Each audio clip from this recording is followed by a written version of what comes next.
Este programa llega gracias al auspicio de Veterinario a Domicilio. Atención veterinaria integral en la comodidad de su hogar. Atención médica veterinaria 24 horas los 7 días a la semana. Ofrecemos los servicios de vacunación, desparasitación, servicio de peluquería, baños profesionales profundos, pipetas antipulgas, servicios de esterilización. Para más información y contactos, al 0984 590920. El Dr. Rodrigo López Cabrera, un veterinario sólidamente confiable. Veterinario a Domicilio. En el programa Prevención, Salud y Vida con el Dr. Cristian Castillo. El tema de la semana será Obesidad infantil, una visión actual a su abordaje y tratamiento. Nuestros invitados, desde Ecuador, la doctora Catherine Esteves Abad. Desde México, la doctora Ana Salvador Adriano. Desde Ecuador, la doctora Vilma Terreros Barros. Desde México, la doctora Netzi Sánchez Santa Cruz. No te pierdas este miércoles 21 de abril en el programa Prevención, Salud y Vida con el doctor Cristian Castillo. Buenas noches, público oyente. Nuevamente bienvenidos a un programa más de Prevención, Salud y Vida, transmitido cada 15 días los miércoles 19 horas 30 horas de Ecuador y México. Agradecemos el espacio brindado por Radio Online La Mirilla S.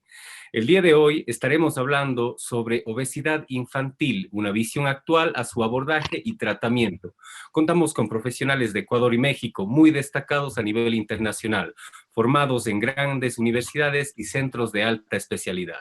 Dicho programa será dirigido por mi persona, el doctor Cristian Osvaldo Castillo Cabrera, especialista en cirugía general, con alta especialidad en laparoscopía avanzada, cirugía bariátrica y cirugía robótica, con múltiples diplomados en nutrición bariátrica, obesidad, diabetes e investigación. Tenemos el agrado de compartir una plática con profesionales de muy alto nivel y así ofrecerles a ustedes un programa de calidad sobre una epidemia que lleva muchos años de vigencia y es causa de la mayoría de enfermedades crónicas en la infancia y en la edad adulta, como lo es la obesidad infantil, una visión actual a su abordaje y tratamiento. Les presento a una gran amiga y profesional, la doctora Catherine Esteves Abad de Cuenca, Ecuador, especialista en pediatría por la Universidad de la SUAY, tiene una subespecialidad realizada en España en endocrinología del niño y adolescente en el Hospital Sant Joan de Déu en la Universidad de Barcelona. Además, es profesora titular de la Universidad de la SUAY y trabaja en el Hospital San Juan de Dios, en el Consultorio 202, en el Hospital Especializado Pablo Jaramillo Crespo y en la Fundación Los Fresnos, Casa de la Diabetes. Estimada doctora Esteves, buenas tardes. Hola, Cristian, muchas gracias por semejante introducción. Creo que vale la pena solo decir Catherine Esteves, ¿no? Creo que es más que suficiente. Muy amable y un gusto poder compartir con ustedes esta tarde hoy. Muchísimas gracias, doctora Esteves. Recordemos, ella trabaja en el Hospital San Juan de Dios en el consultorio 202. Su número de celular es el 099-6343-523. De la misma manera, les presento a una gran profesional, la doctora Ana Lourdes Salvador Adriano, de Ciudad de México, México. Ella tiene una especialidad en pediatría en el Instituto Nacional de Pediatría por la Universidad Nacional Autónoma de México. Cuenta además con una alta especialidad en obesidad infantil y del adolescente en el Hospital General de México, avalado por la Universidad Nacional Autónoma de México. También tiene una alta especialidad en medicina de la adolescencia por el Instituto Nacional de Pediatría en la Academia Mexicana de Pediatría. También tiene una maestría en España en cuidados materno-infantiles y lactancia materna por la Universidad Europea Miguel de Cervantes y una maestría en Ciencias Biotecnológicas por la Universidad Autónoma de Chiapas. Como cargos, ella desarrolló un cargo en la Clínica de la Obesidad y Enfermedades Crónico-Degenerativas en la Clínica del Adolescente del Instituto Nacional de Pediatría. También es miembro de la Caravana Nacional contra la Obesidad Infantil por la Academia Mexicana de Pediatría y actualmente en su trabajo privado en el Hospital de Coyoacán, en el consultorio 320. Querida doctora Salvador, buenas tardes. Hola, es un gustazo estar con ustedes y que nos regalen este espacio para platicar sobre este tema, luego un poquito tan tabú entre las personas, entre los familiares, y me da muchísimo gusto poder platicar y compartir mesa con estas mujeres fabulosas, tan inteligentes y también preparadas. Estimada doctora Salvador, muchísimas gracias por su introducción. No olvidemos, la doctora Salvador trabaja en el Hospital de Coyoacán en el consultorio 320. Su número de celular es el 5519539215. Con el mismo gusto y les presento a una gran amiga, un honor ecuatoriano como la doctora Esteves, la doctora Vilma Patricia Terreros Barros de Cuenca, Ecuador. Ella tiene una especialidad en pediatría por el Centro Médico Nacional La Raza, avalado por la UNAM. Tiene una subespecialidad en México, de igual forma, en endocrinología pediátrica, en la unidad médica de alta especialidad del Centro Médico Nacional Siglo XXI por la Universidad Nacional Autónoma de México. Actualmente trabaja en la Corporación Médica Montes Sinaí, Torre 2, Consultorio 409, y en la Fundación Municipal de la Mujer y el Niño en Cuenca. Doctora Terreros, buenas noches. Buenas noches, Cristian. Un gusto acompañarles a todos ustedes y pues gustosa de compartir igual con el público y dar a conocer una enfermedad tan importante y que, como tú bien lo mencionaste, ocasiona la mayoría de enfermedades crónicas tanto en niños, adolescentes y pues en la edad adulta trae sus consecuencias. Gracias por la invitación. Muchas gracias, doctora Terreros. Recordemos, trabaja en la Corporación Médica Montes Sinaí, en la Torre 2, en el consultorio 409. Su número de celular es el 099 30 31145. Sin ser menos importante, una destacada profesional mexicana, la doctora Elvia Netzi Sánchez Santa Cruz, de Ciudad de México. Ella es especialista en pediatría por el Instituto Nacional de Pediatría, avalado por la Universidad Nacional Autónoma de México. Cuenta con una subespecialidad en endocrinología pediátrica por el Instituto Nacional de Pediatría, avalado por la UNAM. Tiene un diplomado en Chile en obesidad infantil por la Universidad de Chile. Además, es profesora de la Escuela de Medicina de la Universidad Anáhuac de México en Querétaro. Trabaja en el Hospital Infantil Privado en el consultorio 408 y en el Hospital Ángeles Querétaro en el consultorio número 15, planta baja. Estimada doctora Sánchez, buenas noches. Hola a todos, buenas noches. Muchísimas gracias, Cristian, por esta invitación. Es un honor estar con todos ustedes esta noche. Pues demos comienzo. Muchas gracias. Muchas gracias, doctora Sánchez. Recordemos, la doctora Sánchez labora en el Hospital Ángeles Querétaro, en el consultorio número 15, en el Hospital Privado, Infantil Privado, en el consultorio 408. Su número de celular es el 558546426070. Queridos amigos y amigas, empezamos con una breve introducción sobre un tema tan importante como es la obesidad infantil. Todas las autoridades sanitarias internacionales, incluidas la Organización Mundial de la Salud, coinciden en señalar que la obesidad infantil es uno de los problemas de salud pública más graves del siglo XXI y afecta a la mayoría de los países desarrollados y en vías de desarrollo. La prevalencia de la obesidad infantil está aumentando a un ritmo que se considera completamente alarmante. Los niños obesos y con sobrepeso tienden a seguir siendo obesos en la edad adulta y tienen más probabilidades de padecer a edades más tempranas enfermedades no transmisibles, como lo es la diabetes y las enfermedades cardiovasculares. El sobrepeso, la obesidad y las enfermedades coexistentes son en gran medida prevenibles. Por consiguiente, hay que dar una gran prioridad a la prevención de la obesidad infantil. Queridas doctoras, las doctoras ponentes, voy a dar los nombres nuevamente. La doctora Catherine Esteves Abad trabaja en el Hospital San Juan de Dios en el consultorio 202. Su número de celular es el 099-6343-523. La doctora Ana de Lourdes Salvador Adriano labora en el Hospital de Coyoacán en el consultorio 320. Su número de celular es el 5519539215. La doctora Vilma Patricia Terreros Barros trabaja en la Corporación Médica Montes Sinaí, Torre 2, consultorio 409. Su número de celular es el 099-3031-145. Y la doctora Elvia Netzi Sánchez Santa Cruz labora en el Hospital Ángeles Querétaro, en el consultorio número 15, en el Hospital Infantil Privado, en el consultorio 408, y su número de celular es el 5585426070. Iniciamos, queridas doctores, con una mesa redonda, con algunas preguntas que hemos preparado para ustedes, nuestros oyentes. Empezamos por Ecuador. Doctora Esteves, doctora Terreros, ¿qué es el sobrepeso y obesidad y cómo se mide en los niños? Yo creo que siempre es importante empezar cuando es la definición y claro, la obesidad se ha venido definiendo clásicamente como la acumulación excesiva de grasa corporal debido a aquel desbalance energético entre calorías ingeridas y las gastadas, ¿sí? Entonces, esto es la primera parte.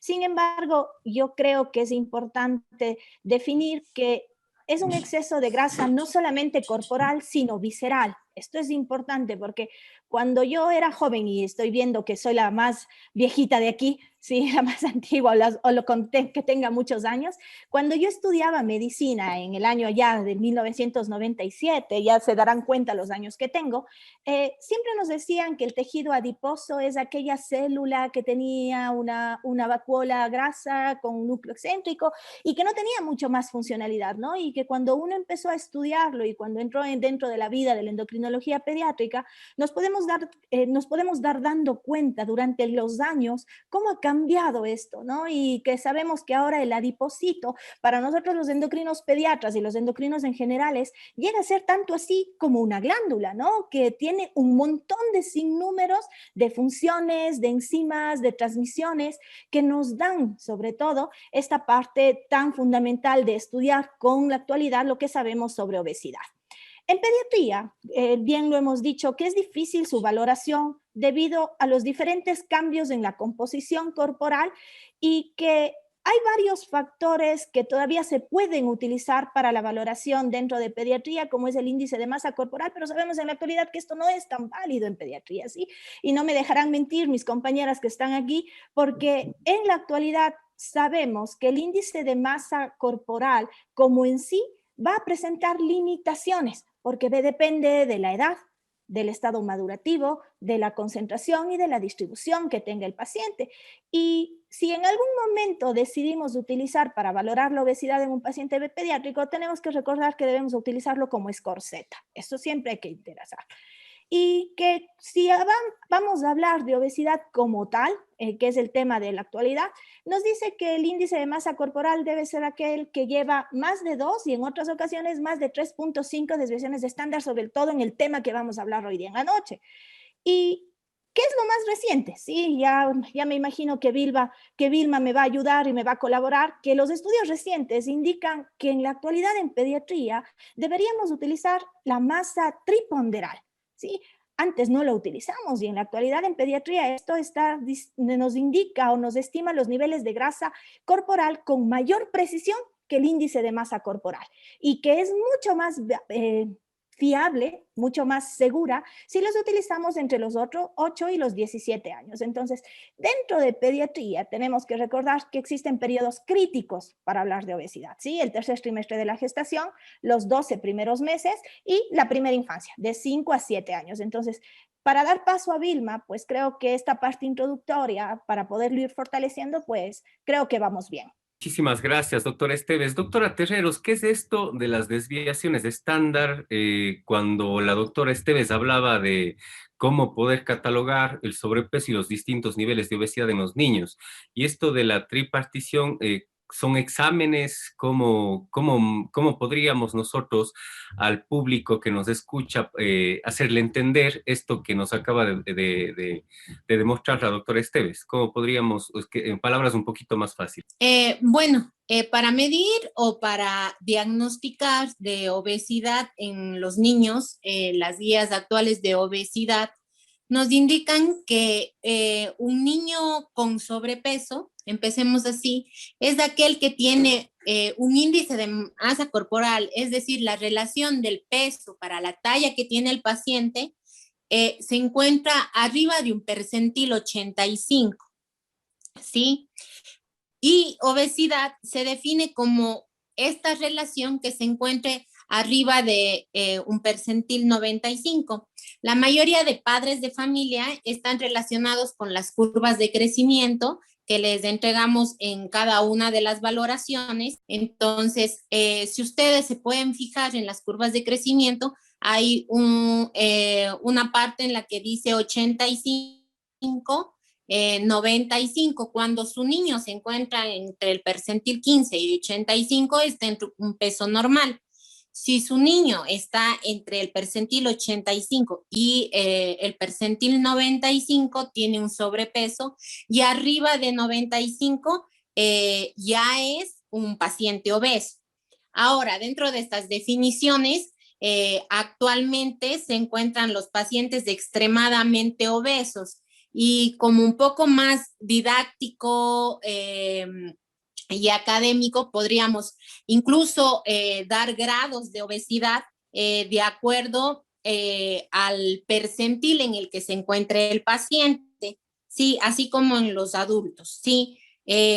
Grado 2, digamos, a pacientes que están entre, que tengan el 120% arriba de ese percentil 95, y grado 3, los que se encuentren arriba de el 140% de ese percentil 95. Ahora, si bien como lo mencionó la doctora Esteves, pues el índice de masa corporal no nos es tan fiable, pero es la medida como que más útil que tenemos ahorita en pediatría, la que más utilizamos, ¿sí? Y que nos puede dar un buen valor de referencia en cuanto a la obesidad.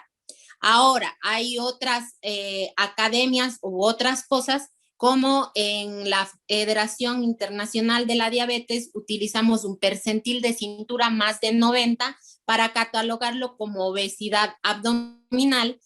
Hablemos de que la grasa que se encuentra a nivel de la cintura, esa grasa visceral, es pues la que provoca la inflamación y todos los efectos y las complicaciones que da la obesidad, ¿sí? Y a pesar de que hay otras medidas, pues el índice de masa corporal sigue siendo como que el más útil y el que nos puede orientar un poco mejor. Ahora hay otras medidas como las que realizamos con los pliegues cutáneos, ¿sí? Que nos ayudan a medir un poco más lo que realmente es grasa por ejemplo, un paciente que es deportista puede tener un peso alto, pero no es por grasa, es porque tiene músculo, ¿sí? Entonces, los pliegues cutáneos nos podrían dar una mejor relación o un mayor indicativo de lo que realmente es grasa corporal. Ahora, existen otras técnicas como unas básculas especiales que nos ayudan a ver que de ese peso corporal, cuál pertenece a tejido graso y cuál es tejido magro o muscular, ¿sí? Entonces, todas esas,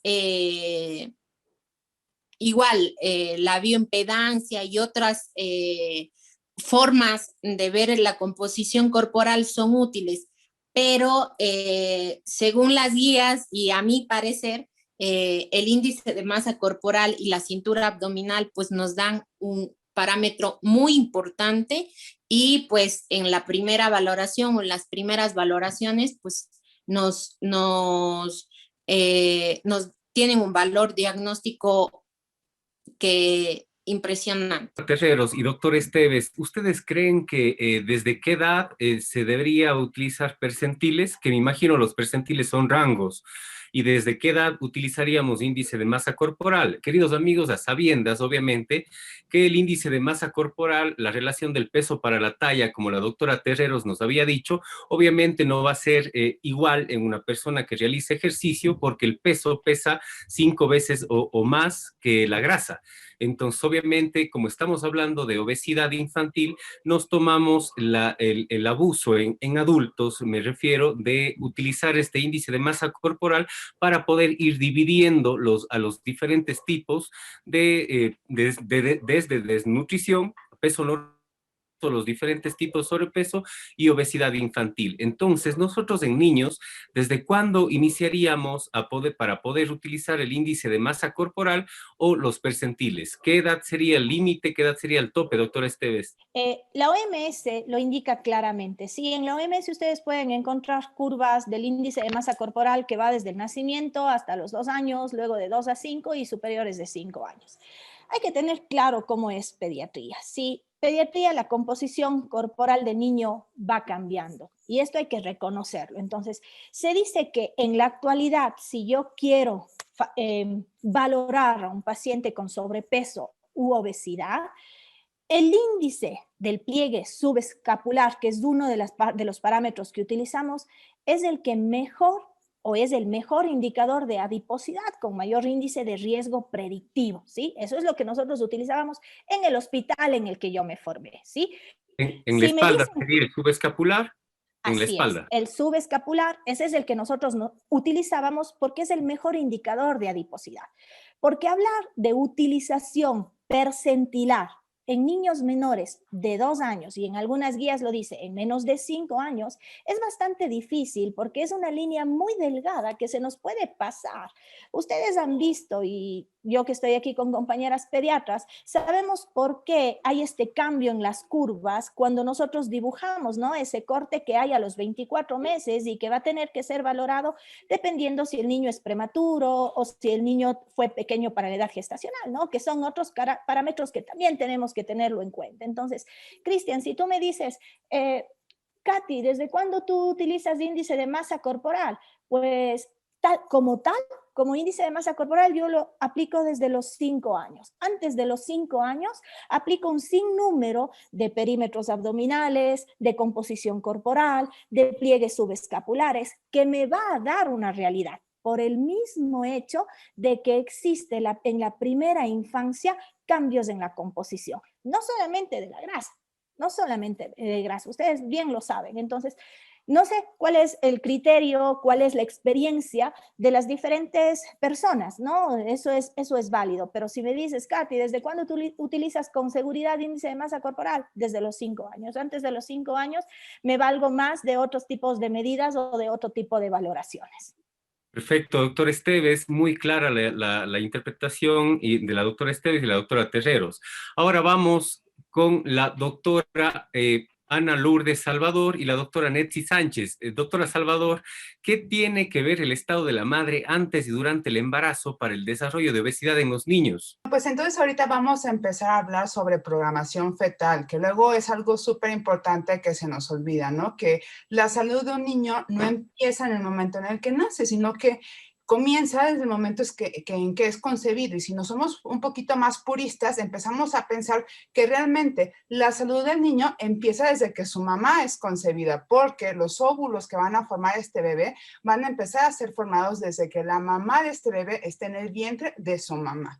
Pero bueno, entonces ahorita vamos a platicar un poquito sobre programación fetal. Vamos a ponerlo como palabras un poquito más sencillas para no aburrir a la audiencia, pero en palabras simples, la programación al final de cuentas es una modificación de estructura o de función de manera permanente de uno o varios sistemas del organismo. Y esto va a estar generado en un periodo sensible de la vida fetal. Recordemos que durante el periodo de vida fetal hay momentos en el que se diferencian muchísimos organismos y hay momentos en los que se crece muy rápido. Entonces, ciertos puntos durante la gestación son más sensibles a ciertos cambios que otros, ¿sale? Entonces, teniendo estas modificaciones en estos procesos sensibles, vamos a tener como consecuencia una mayor susceptibilidad para el desarrollo de obesidad, resistencia a la insulina, hipertensión arterial, disfunción endotelial, que nos puede llevar a cabo un poquito de hipertensión arterial también, y entre otras, ¿sale? Y esto, que al final, ¿qué quiere decir?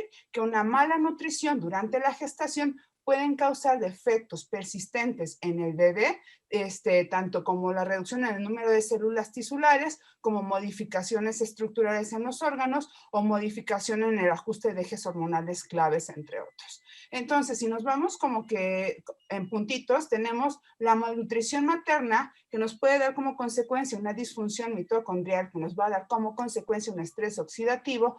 Esto va a llevar a cabo modificaciones epigenéticas y vamos a tener cambios del metabolismo celular y del patrón alimentario. Y no solamente eso. Ciertas deficiencias de micronutrientes pueden darnos cambios bien específicos en el producto. Por ejemplo, si tenemos deficiencias de hierro, zinc y calcio, luego podemos tener cambios en las adaptaciones hormonales del mismo bebé. Luego, si tenemos deficiencias de folatos o de vitamina B12, podemos tener alteraciones en la regulación epigenética. Y estas dos se van a acabar juntando al final y vamos a tener afección del crecimiento y del desarrollo fetal. Y no solamente es a nivel de, así como que queda volando, de que, sí, disfunción epigenética. ¿Qué quiere decir esto? Por ejemplo, si tenemos deficiencias de hierro, zinc, vitamina A y folatos a nivel de función renal, o sea, nuestros riñones, podemos tener alteraciones en la nefrogénesis. Esto quiere decir que las células que van construyendo el riñón no se van a formar de una manera adecuada, lo cual nos puede llevar a cabo una consecuencia como una filtración glomerular alterada. Esto quiere decir la producción de pipí se ve un poquito alterada y esto nos va a alterar la sensibilidad al sodio, que a largo plazo podemos tener hipertensión, ¿verdad? Luego, por ejemplo, si tenemos deficiencias de vitamina A y D, podemos tener alteraciones en la modificación de cómo se ramifican los pulmones. Esto es como que a grandes rasgos porque tenemos menos elastina y esto nos va a dar como consecuencia una posible capacidad pulmonar reducida. En cuanto a la función cardiovascular, igual tenemos deficiencias de hierro, zinc, vitamina A y folatos. Si se dan cuenta, los grupos se repiten mucho, ¿no? Entonces vamos a tener vascularidades alteradas, malformaciones en la vascularidad en las micros y en las medianas, y eso puede tener como consecuencia mayor sensibilidad a la hipertensión. En cuanto a la función de la célula beta es la que produce la insulina dentro del páncreas. Esta se puede ver reducida tanto el número, la función y el área de las células beta si tenemos deficiencias de hierro, zinc, vitamina B12 y folato.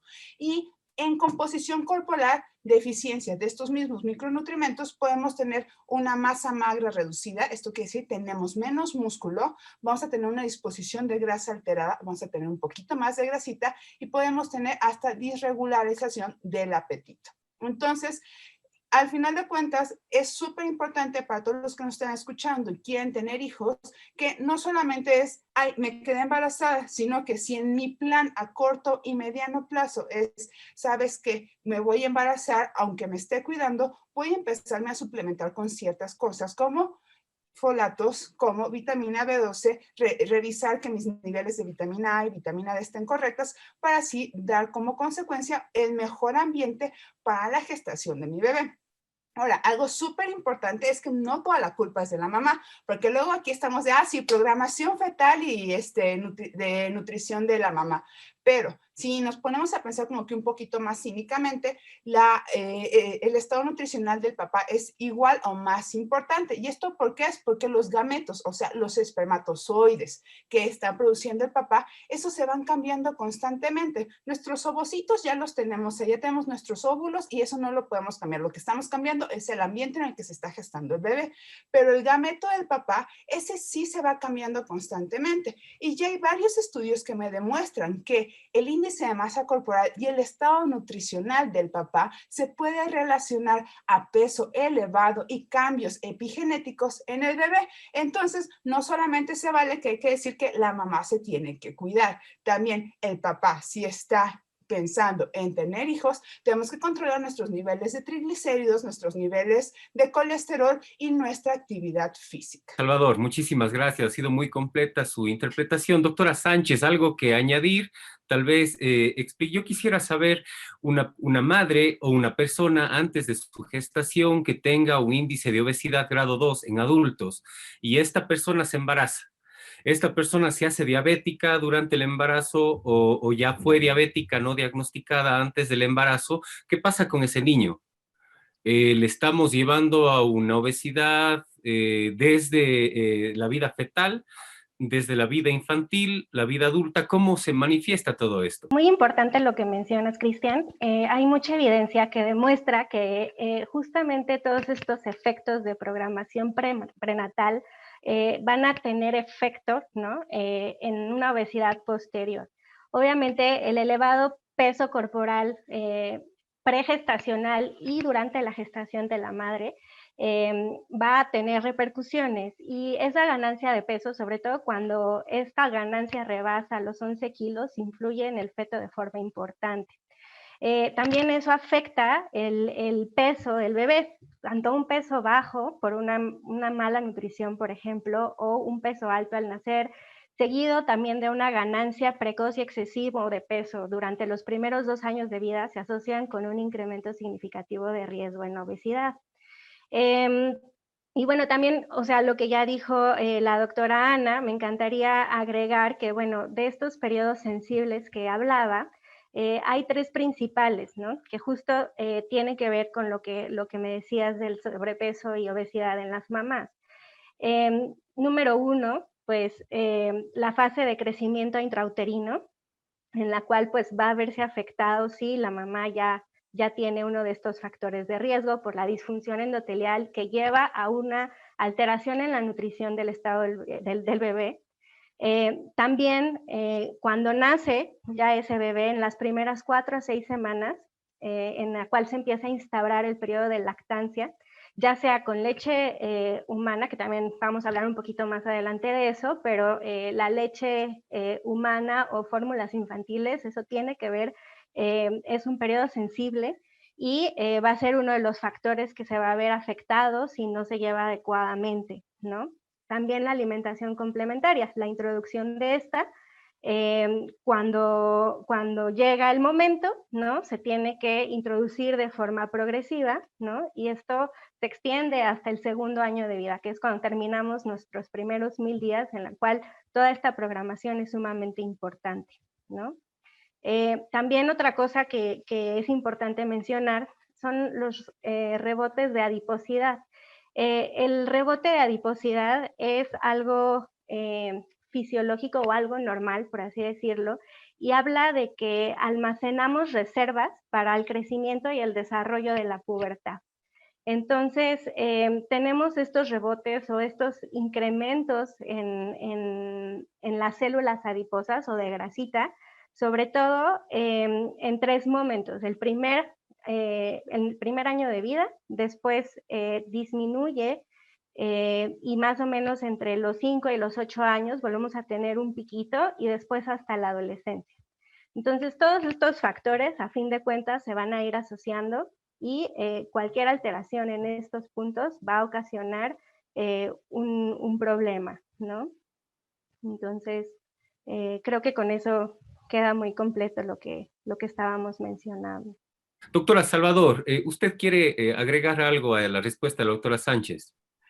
En general, el concepto de programación fetal, porque cuando lo platicamos así se ve súper dramático y es como de ya le eché a perder la vida a mi hijo porque no me tomé el ácido fólico 3 meses antes, pues recordemos que la belleza de los niños es que son altamente plásticos y que no se vale decir, ¿sabes qué? No me cuidé durante el embarazo, pues bueno, ya no hay nada que hacer. La belleza de pediatría es que siempre hay algo que podamos hacer, siempre hay intervenciones dependiendo del momento en el que esté el bebé y que no porque nos falló en algún momento no vamos a poder hacer nada al respecto o porque aunque ya estemos condenados a una programación fetal. De acuerdo, muy de acuerdo. Doctora Esteves y doctora Terreros, yo quisiera tomar esta parte, esta pregunta que se le hizo a la doctora Sánchez y doctora Salvador, y que con esto de la cultura ecuatoriana y también cultura mexicana, cuando la madre tiene sus antojos, a las 2, 3 de la mañana el papá o el esposo tiene que ir a traer una hamburguesa o camarones, o lo que pues se le antoje, los dulces, que es más frecuente en la mujer embarazada. ¿Qué podemos decir a la audiencia? ¿Cómo controlar este tipo de cosas a sabiendas que obviamente estamos causando daño a nuestro hijo, ¿no? Y muchas de las veces esto mucho le ligan a la parte amorosa. Ay, mi esposo me ama porque pues me trajo dulce a las 3 de la mañana. y obviamente que esto nos hace daño. ¿Cómo podríamos explicar desde la parte tradicional ecuatoriana y mexicana esta parte? En cuestión de 10 segundos para poder seguir con el programa. Creo que es normal, como sabemos, algo fisiológico, entre comillas, estos apetitos caprichosos que tienen las mujeres maternas durante el embarazo, ¿no? Eh, Siempre durante el embarazo, uno, aparte de lo que ha dicho la doctora Salvador, de que no solo la culpa es nuestra, sino también de la pareja en el momento de la concepción, que a mí me ha encantado esta parte, sí, tengo que decirlo, y aquí en Ecuador hay que volverlo a repetir, sí, la embarazada no está sola, sí, necesita un acompañamiento y que la variabilidad o la modalidad de llevar el embarazo no es solamente o cae en la carga de la mujer. Y con esto, para estos apetitos caprichosos muy propios de las mujeres embarazadas, no sé, ya lo escucharemos en México, siempre tenemos que planificar el hecho de una alimentación equilibrada y saludable.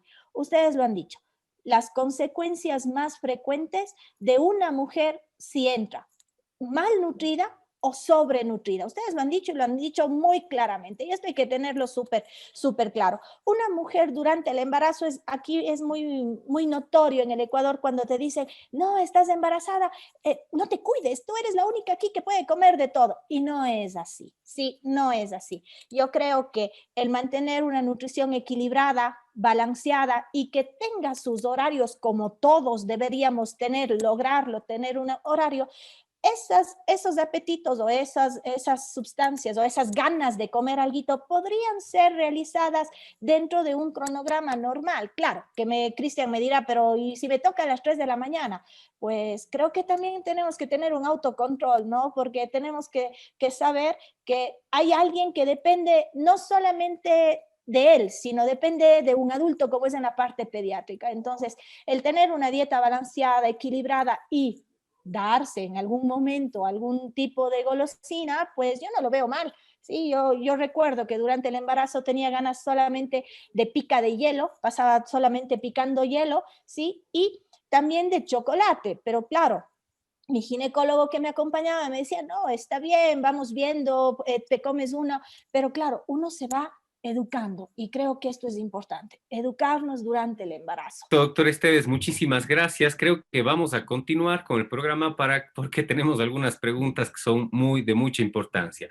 Doctora Terreros, obesidad infantil y síndrome metabólico. ¿Qué nos puede decir en breves palabras acerca de este tema tan amplio que en realidad le estamos planteando? Como ya había mencionado previamente, pues la obesidad es, digamos que el punto de partida para todo esto, para el síndrome metabólico, resistencia a la insulina, que pues es la forma fisiopatológica, digamos así, en la que se producen todas las complicaciones. La obesidad, y me gusta recalcar mucho esto en mis pacientes, no es una condición física, no es estoy gordito, no. La obesidad y el sobrepeso son enfermedades que pues de manera muy rápida producen inflamación a nivel corporal, y esta inflamación va a hacer que se produzca resistencia a la insulina. ¿Qué es la insulina? La insulina es la hormona que nos permite de cierta manera o permite a las células del cuerpo utilizar la glucosa para generar energía. Entonces, en el momento en el que se da esta resistencia a la insulina, ¿sí? Todas las funciones relacionadas con la insulina se van a ver alteradas. En cuanto al metabolismo de carbohidratos, esta resistencia a la insulina va a hacer que incremente los niveles de insulina en sangre como respuesta del páncreas a esta resistencia, y a su vez, conforme se va dañando cada vez más, pues va a ingresar menos glucosa a las células y por lo tanto va a incrementar los niveles de glucosa en sangre, ocasionando prediabetes, diabetes. Otros datos del síndrome metabólico es la hipertensión arterial, ocasionada también fisiopatológicamente por esta resistencia a la insulina en en función del ácido nítrico que no permite una buena vasodilatación. Tenemos que tener en cuenta también que la insulina está relacionada con el metabolismo de los lípidos, vamos a tener dislipidemias. Entonces, la obesidad está directamente relacionada con el síndrome metabólico. La obesidad ocasiona todos los cambios que producen los criterios, digamos así como lo manejamos, de síndrome metabólico, como son las alteraciones en glucosa en ayuno, la hipertrigliceridemia, la disminución de HDL, o como lo conoce la gente como el colesterol bueno, ¿sí? Incluso la hipertensión, como mencionábamos, porque hay una resistencia, no hay una dilatación de los vasos. Entonces, como hay más resistencia, pues la presión sube. Entonces, todo esto ocasiona un incremento del riesgo cardiovascular, que a la final es lo que nos va a llevar a infartos, derrames, etcétera. Doctora Terreros, ha sido muy clara su respuesta. Doctora Esteves, ¿qué tiene para añadirnos en breves palabras del síndrome metabólico? Algo muy común, algo muy fácil para la población que nos entiende. ¿Cómo podríamos definir esto? Yo creo que es importante solamente recalcar lo que dijo Vilma, que la obesidad es un proceso inflamatorio crónico. Esto es importante cuando hablamos con el paciente, porque así lo entiende. Y que la ingesta, sobre todo de aquellos azúcares refinados, provocan cambios en nuestro organismo, especialmente en el hígado, que es el depósito de lípidos, de grasa, que alteran el perfil lipídico, y que aumenta también otro tipo de hormonas que nosotros manejamos bien cuando vamos a hablar de obesidad, que es el cortisol. Y que el cortisol a nivel de la grasa lo que hace es que impida el ingreso de la grasa a donde tiene que ir, y se empieza a depositar en los otros órganos. Aparte de todo lo que dijo Vilma, pues yo creo que lo tenemos muy claro, ¿no? Que valoramos el perfil lipídico, valoramos el perímetro de cadera, valoramos el azúcar en la sangre y valoramos la tensión arterial para hablar o no de síndrome metabólico en la edad pediátrica. Perfecto, doctora Esteves. Como todos sabemos, la obesidad es el origen de un todo. Muchas publicaciones hemos observado en estos últimos meses respecto al COVID y la obesidad, y pues si un paciente está obeso, está acompañado de miles de enfermedades, incluidas el cáncer, como un programa que ya lo tocamos. Doctora Sánchez, ¿qué podemos hablar sobre la obesidad y la pubertad? ¿Es igual a la obesidad infantil? ¿Cómo se divide esto? Este es un tema bastante interesante. Yo creo que haciendo énfasis en lo que mencionaba hace ratito, con respecto a este rebote de adiposidad o de formación de células grasas, la pubertad justo va a ser un punto en el cual se va a ver acelerado este acúmulo de grasa corporal. Y pues, como decía, ¿no? O sea, en el primer año de vida se ve aumentado este contenido graso, después una caída entre los 5 y 8 años de edad, y luego aumenta posteriormente al final de la adolescencia. Y es sobre todo mayor en el sexo femenino. De la clasificación realmente pues no hay diferencia, pero aquí es importante mencionar que en la pubertad pues se están produciendo, secretando otras hormonas sexuales que afectan, no que afecten, sino que son muy importantes en todos los cambios que en ese momento está teniendo pues el adolescente, ¿no? Por ejemplo, la obesidad en un adolescente se puede asociar con la aparición, bueno, un poco antes, ¿no? Se asocia a la aparición temprana de esta maduración sexual, sobre todo en las niñas. Estas chiquitas llegan a tener pues un crecimiento lineal acelerado, o sea, un crecimiento muy rápido. Son niñas que de pronto están muy altas, ¿no? Comparadas con el resto de sus compañeras, y obviamente tienen una maduración esquelética también avanzada. También tienen una menarca más temprana. Entonces, la obesidad asociada con pubertad, pues afecta, porque al final el crecimiento también se ve modificado y afectado, ¿no? Doctora Creemos Sánchez, la menarca, ¿qué hace referencia? perdón, la menarca es la primera menstruación, la Ok, aparición de la regla, perdón. ok. Entonces, estas niñas pues también llegan a tener una regla más temprana, y por lo tanto terminan de crecer antes. Entonces, a veces nuestra talla final se ve comprometida secundario a esto, ¿no?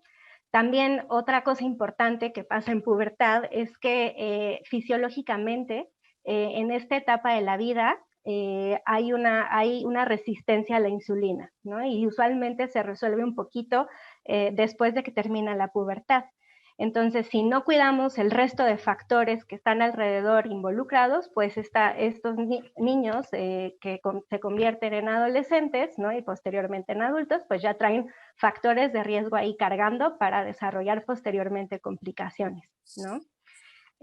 También adolescentes que tienen pues obesidad y sobrepeso tienen mayor riesgo de desarrollar un hiperandrogenismo, o sea, una producción aumentada de hormonas sexuales masculinas, resistencia a insulina, el famoso síndrome de ovario poliquístico, ¿no? Entonces creo que son unos puntos especiales que hay que tomar en cuenta en esta etapa de la vida. Muchas gracias, doctora Sánchez. Doctora Salvador, ¿algo que añadir? Palabras un poco más digeribles para nuestro querido público que tengamos en este punto de obesidad y pubertad. Claro, simplemente entendiendo que la grasita, o sea, lo que hace la obesidad no solamente es grasita que esté estática. Como mencionaba la doctora al principio, la doctora Catherine, la obesidad o el tejido graso es también un tejido endocrino, es un tejido vivo que produce hormonas. Entonces, si nos vamos a ver realmente cuántas hormonas produce el tejido graso, tenemos factor de necrosis tumoral, tenemos resistina, tenemos leptina, tenemos estas cosas que se escuchan bien raritas, que al final de cuentas son hormonas y que nos pueden sobreestimular o pueden adelantar, como comenta la doctora Netzi, nuestra adolescencia. Por eso es que de pronto, últimamente hemos visto niñas que tienen telarca, o sea, desarrollo de las mamas un poco más antes, y niñas que tienen menarca, o sea, su primer periodo un poco más antes. Luego las mamás dicen, es que ¿por qué mi hija ya tiene pecho si tiene solamente 7 años? Y yo recuerdo que a mí me empezaron a poner corpiño cuando tenía 11 años. Y esto puede ser directamente relacionado a la función de órgano endocrino que tiene el tejido graso excesivo en nuestros pacientes con obesidad, que es súper importante decir esto, que son pacientes con obesidad, no son pacientes obesos, ¿sale? Son pacientes con obesidad porque es una enfermedad que eventualmente vamos a quitar, y colocar el nombre de paciente obeso los estamos estigmatizando y no los estamos permitiendo avanzar más allá de su diagnóstico. Perfecto, doctora Salvador. Ese es un tema muy importante, el estigma del sobrepeso y la obesidad.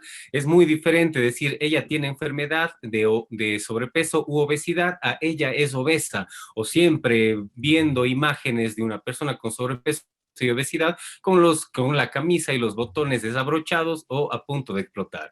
Este es un punto muy importante debido a que un paciente con obesidad es lo mismo decir un paciente que tiene enfermedad de diabetes, enfermedad de cáncer, enfermedad de tiroides, a un paciente que tiene enfermedad de obesidad y tiene que ser respetada y tratada como tal. Doctora Esteves, ¿cuáles son los riesgos o las complicaciones de la obesidad infantil? Sabiendo que la obesidad es el origen de un todo. ¿Cómo podríamos, de una forma breve, simple, fácil, digerible, decir las complicaciones si un paciente tiene obesidad infantil? Obviamente por todos los mecanismos que ustedes han dicho, desde preconcepción, concepción y posterior a esto. Perfecto. Lo voy a enumerar para que sea sumamente rápido y sumamente fácil, ¿no? A ver, tenemos complicaciones respiratorias, eso quiere decir que el niño puede tener o ser un roncador, ¿sí? Que pueda tener intolerancia al ejercicio, que se cansan rápidamente y eso les frustra. Pueden tener alteraciones metabólicas, que lo habló la doctora Vilma Terrero, eso quiere decir que puede adelantar la pubertad si es una niña, tener problemas de retraso puberal si es un niño, síndromes del ovario poliquístico, menstruaciones prematuras, en la parte del riñón, ¿sí? Lo que generalmente nosotros podemos encontrar son alteraciones que tengan que ver con glomerulopatías, con alteraciones renales estructurales. En la parte traumatológica u ortopédica son niños que tienen alteraciones a nivel de la cadera, ¿sí? Que se llama desplazamiento epifisiario, o genovalgo, en esas posiciones anómalas que uno les ve a los niños cuando son obesos y los papás se preocupan y dicen, doctora, ¿tendrá pie plano? Pues no, no solamente nos quedamos en eso, ¿no? Tenemos, yo creo que las más importantes, si vemos en la parte digestiva, son niños con reflujo, niños con hígado graso, ¿sí? Procesos inflamatorios, inflamatorios o colecistolitiasis. Y si vamos a la parte del corazón y de los vasos, podemos tener disfunciones, eso quiere decir ya presión arterial, podemos tener propias alteraciones cardíacas, y yo creo que la parte que ha tocado la doctora Salvador, creo que en la actualidad es uno de los problemas y los riesgos que vemos en nuestros niños con sobrepeso, la parte psicosocial, el aislamiento, el bullying y el bajo rendimiento. Entonces, en grandes rasgos, para mí, creo que estas son las causas o las consecuencias a nivel global de lo que provoca la obesidad en la edad pediátrica. Perfecto, doctor Esteves, nos ha quedado muy claro, pues como sabemos, queridos amigos, la obesidad es el origen de un todo. Muchas de las veces, 23 veces más mata o lleva a desenlaces fatales el sobrepeso o la obesidad que el mismo COVID.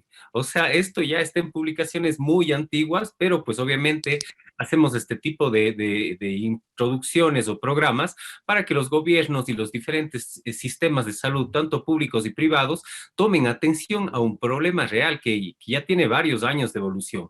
Doctora Terreros, algo muy claro, algo muy simple. Desde la parte de obesidad adulta, sabemos que la obesidad tiene mayor predisposición o ayuda a la propagación de diferentes tipos de cáncer.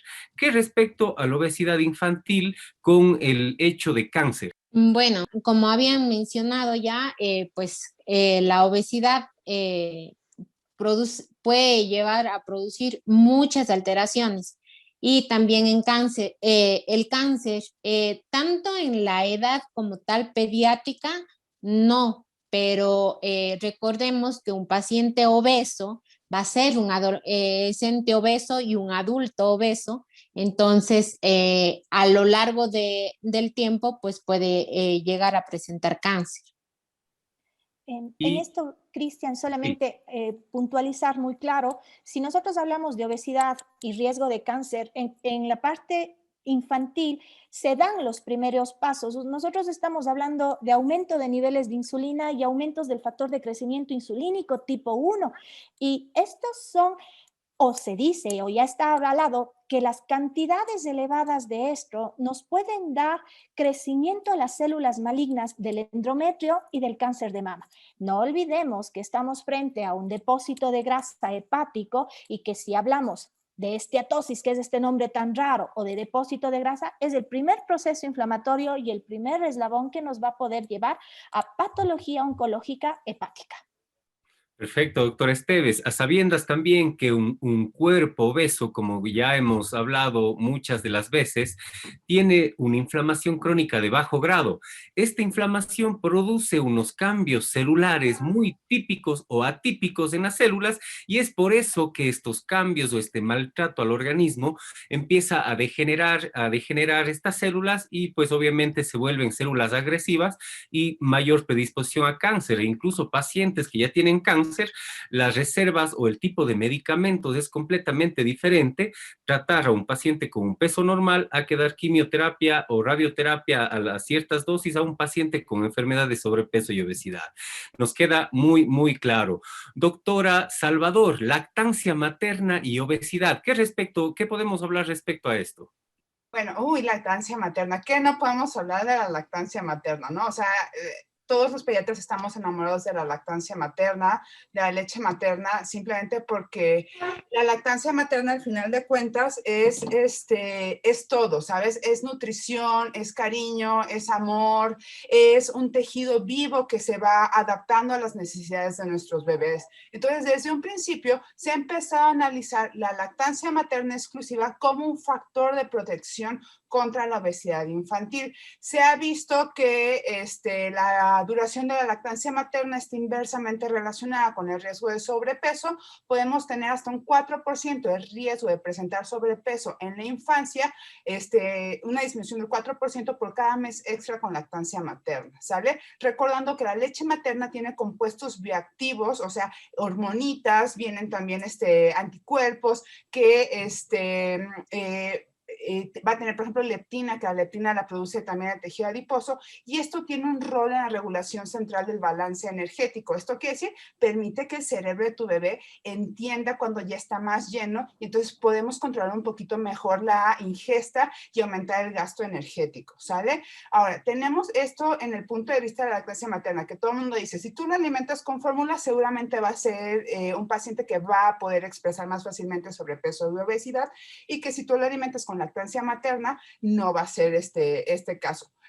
Una de las razones por las cuales la lactancia materna es protectora de tu bebé es esto que te platiqué, que es al final de cuentas un tejido vivo que va cambiando y que lamentablemente la leche de fórmula pues evidentemente no se adapta. Las últimas relaciones o los últimos estudios que hemos visto con respecto a lactancia materna y obesidad es que la lactancia materna respeta un poquito más las señales de hambre y saciedad de tu bebé. El hambre y la saciedad se regula a nivel central, se regula en el cerebro. Entonces tú cuando tienes hambre, pues el cerebro dice, ¿sabes qué? Vamos a comer. Y cuando ya te llenaste, pues evidentemente dice el cerebro, ¿sabes qué? Ya vamos a dejar de comer. Y la mamá es un poco más receptiva a pegarse y a despegarse al bebé del seno materno cuando él ya empieza a dar como que señales de que ya no quiere tanto. El tema de la fórmula es que luego tú ya tienes preparadas tus 3, 4 onzas y se la pones al bebé y lo sigues molestando hasta que se acabe la onza de leche que le falta,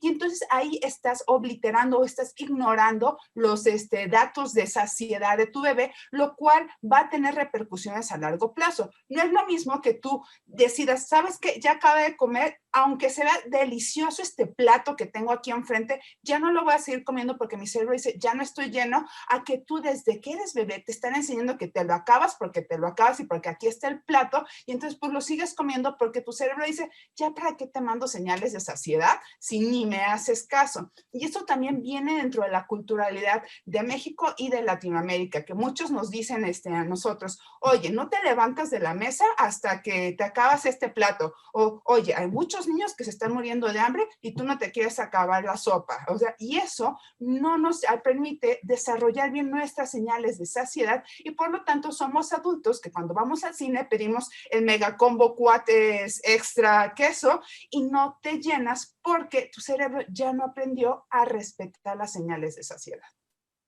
Doctora Salvador, muy importante su introducción. Doctora Sánchez, ¿qué podemos aumentar tal vez en este tema? ¿Algo que usted quiera hablar sobre esto? Sí, claro. Algo muy interesante con respecto a la lactancia materna es que, por ejemplo, hay varios estudios que dicen que los bebés que son amamantados están expuestos a una mayor diversidad de sabores. Eso puede facilitar el desarrollo de ciertas preferencias alimentarias que pueden ser saludables o no, ¿no? Pero bueno, pensando en que mamá se va a cuidar y que lleva una alimentación saludable, que come pues más frutas, verduras, otros alimentos de buena calidad y que tienen menor contenido calórico, pues el bebé como que se va acostumbrando, ¿no? Y va desarrollando esas preferencias. Otra cosa es que el sobrepeso y la obesidad se asocian a algo llamado disbiosis. La disbiosis va a ser una alteración en la flora intestinal bacteriana, ¿ok? Y eso pues genera también resistencia a la insulina y algunas otras alteraciones inmunológicas. Entonces, la lactancia materna pues se ha asociado a justamente una mejoría, ¿no? En esta microbiota intestinal, en estas bacterias que hay en el intestino, comparado con aquellos niños alimentados con fórmula, ¿no? Y que puede estar relacionada con un menor riesgo de obesidad infantil. También, pues bueno, como decía la doctora Ana, pues finalmente la lactancia materna, la leche materna, pues está como mejor, tiene menos efecto sobre la producción de la insulina y por lo tanto evita que haya un incremento en el almacenamiento de grasa del bebé. Entonces eso también ayuda a disminuir el riesgo del sobrepeso y la obesidad. Y ¿qué más? Pues creo que eso es lo que me hubiera gustado. Muchas gracias, doctora Sánchez, doctora Salvador. Han sido espectaculares las ponencias de todos nuestros personajes, nuestras doctoras del día de hoy. Queremos dar paso a nuestro auspiciante, el doctor Rodrigo López. clínica veterinaria a domicilio. Y venimos en continuar con este grande programa.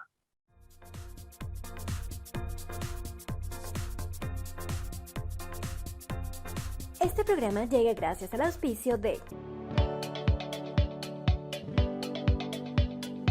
Veterinario a domicilio. Atención veterinaria integral en la comodidad de su hogar. Atención médica veterinaria 24 horas los 7 días a la semana. Ofrecemos los servicios de vacunación, desparasitación, servicio de peluquería, baños profesionales profundos, pipetas antipulgas, servicios de esterilización. Para más información y contactos, al 0984 590920. El Dr. Rodrigo López Cabrera, un veterinario sólidamente confiable. Veterinario a domicilio.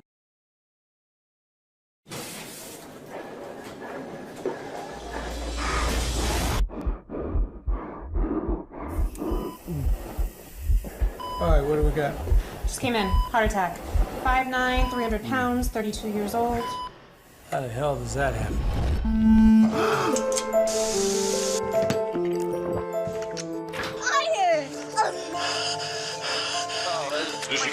Can I get a, Could be developing diabetes. You have to make a change.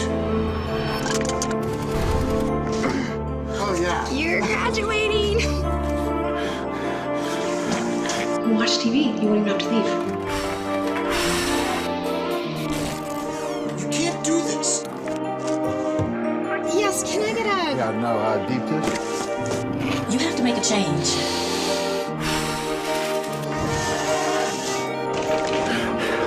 Good job, Jim. You got an A+.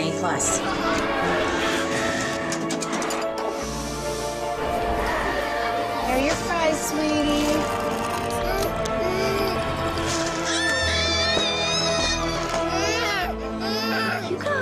I still can't believe you give this child fresh ice. I know, but it's the only thing that'll make him stop.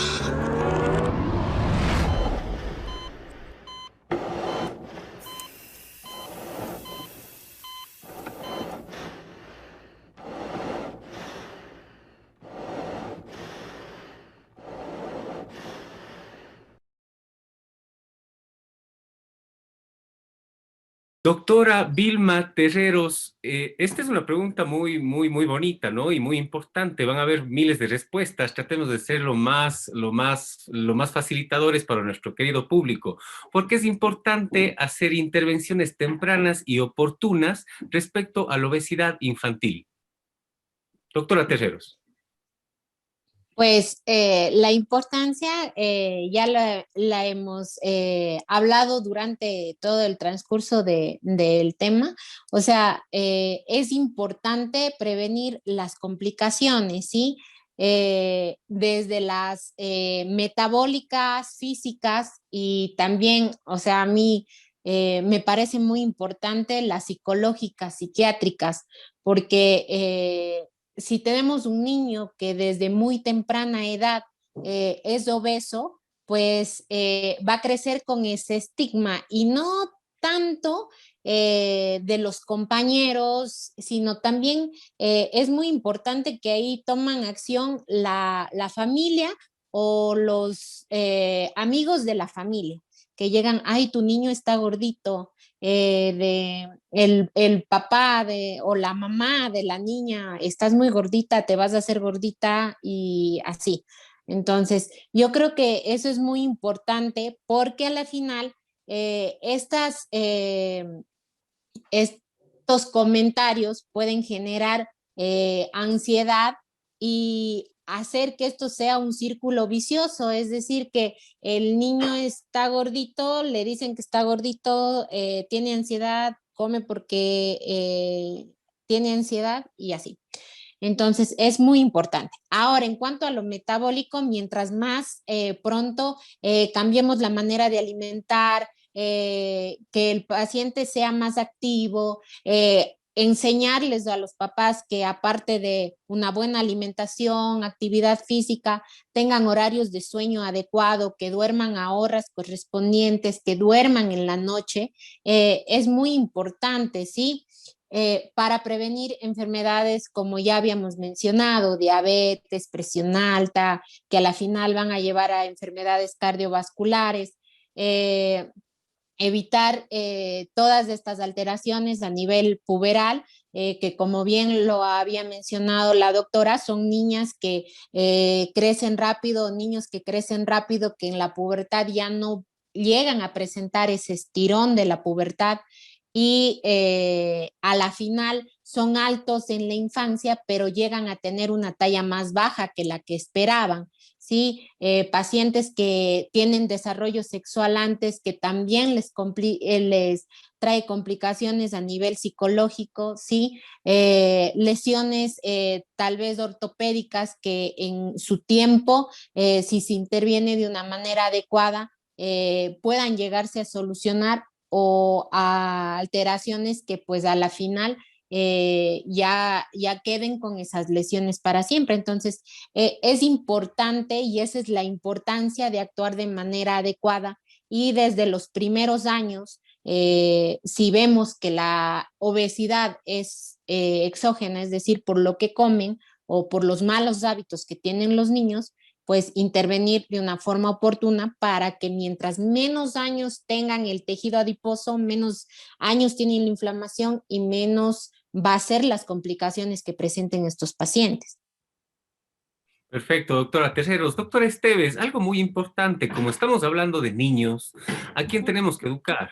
¿A quién tenemos que dirigirnos? ¿Cómo hacer esto del tratamiento temprano y oportuno con obesidad? ¿Cómo se manejaría esta parte? Perfecto, gracias, Cristian. Yo creo que la prevención es uno de los puntos claves en el abordaje del sobrepeso en la población infantil.